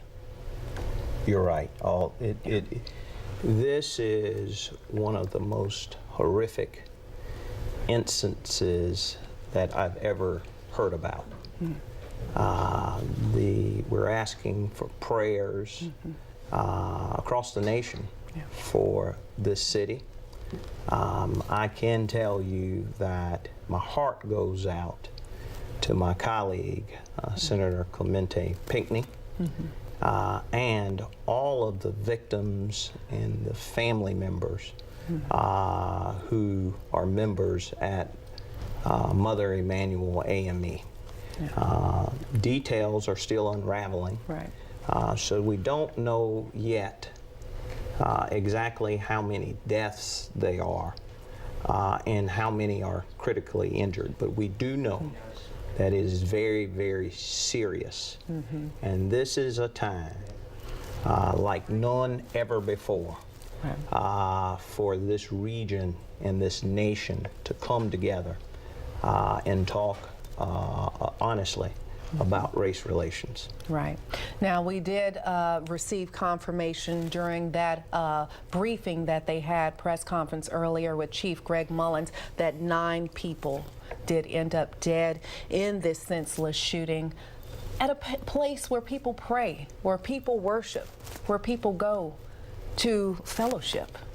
Again, I have never heard of an incident like this. I watched the movie Selma not long ago with a community full of District 42 residents, and during the first scene there was a church bombing, and many in that scene died. In fact, all of the people in the church died. And at the time, we all knew that that was during a time in our nation where individuals, African Americans predominantly, were struggling for civil rights. Well, here we are in 2012, and it's being reported that this incident is a hate crime. And so the question is, where will we go from here as a nation to improve race relations and get rid of hate? Now, there's a lot of evidence unfolding, and it may be a bit premature for us to draw any particular conclusions. But I was very, very enlightened when Chief Mullen said that this incident is being investigated as a hate crime. And with hate crimes come a heightened sense of emergency, more resources for state, local, and national officials. And so I have every belief that the resources of the Department of Justice, the FBI, and state authorities and local authorities will be marshaled such that we catch this criminal in this very, very horrific crime. You feel confident that they will catch him in a swift manner? I know we all are hoping for that. Well, I can tell you, I got a call about a little bit after 9 o'clock. It was probably closer to 9:30 from Elliott Summey, the chairman of Charleston County Council. And he instructed that I come over to the Charleston Consolidated Dispatch Center. I'd never been to that office before. But there, when I arrived, about 2 hours, hour and a half later, you have a number of law enforcement agencies working in connection with the command center that is downtown. And so there are resources, there are personnel. The state of South Carolina is on alert. I spoke with Chief Mark Keel, the director of SLED, and he has assured me that the state law enforcement division is actively trying to track down this criminal. I also communicated with Sheriff Al Cannon, and he essentially said the same thing. So I feel confident, very confident, that this criminal will be tracked down and brought to justice. But to be sure, we need every citizen who may have information about the circumstances leading to the shooting to call. There is a command center set up right now, and people are taking phone calls, and the law enforcement authorities are piecing together information. There's also a number of video monitors being viewed as we speak right now to try to determine the whereabouts of the shooter. Okay, and that number, we want to put that number on the screen where people, anyone that saw anything, anyone that has information, as Senator Kempson said, we want you to call 743-7200. Again, 743-7200. We're going to give you information about that suspect again, because we want to make sure this suspect is caught. White male in his 20s, slender, small build, gray sweatshirt hoodie, blue jeans, and also some Timberland boots, clean shaven. They're also saying, Chief Mullins said that he had sandy blonde hair. This is the person that they're trying to look for because of this shooting, the senseless shooting of 9 people. So many heavy hearts. Just, I appreciate you coming in this morning on this huge, huge morning. Thank you so much. Thank you. And we'll be right back.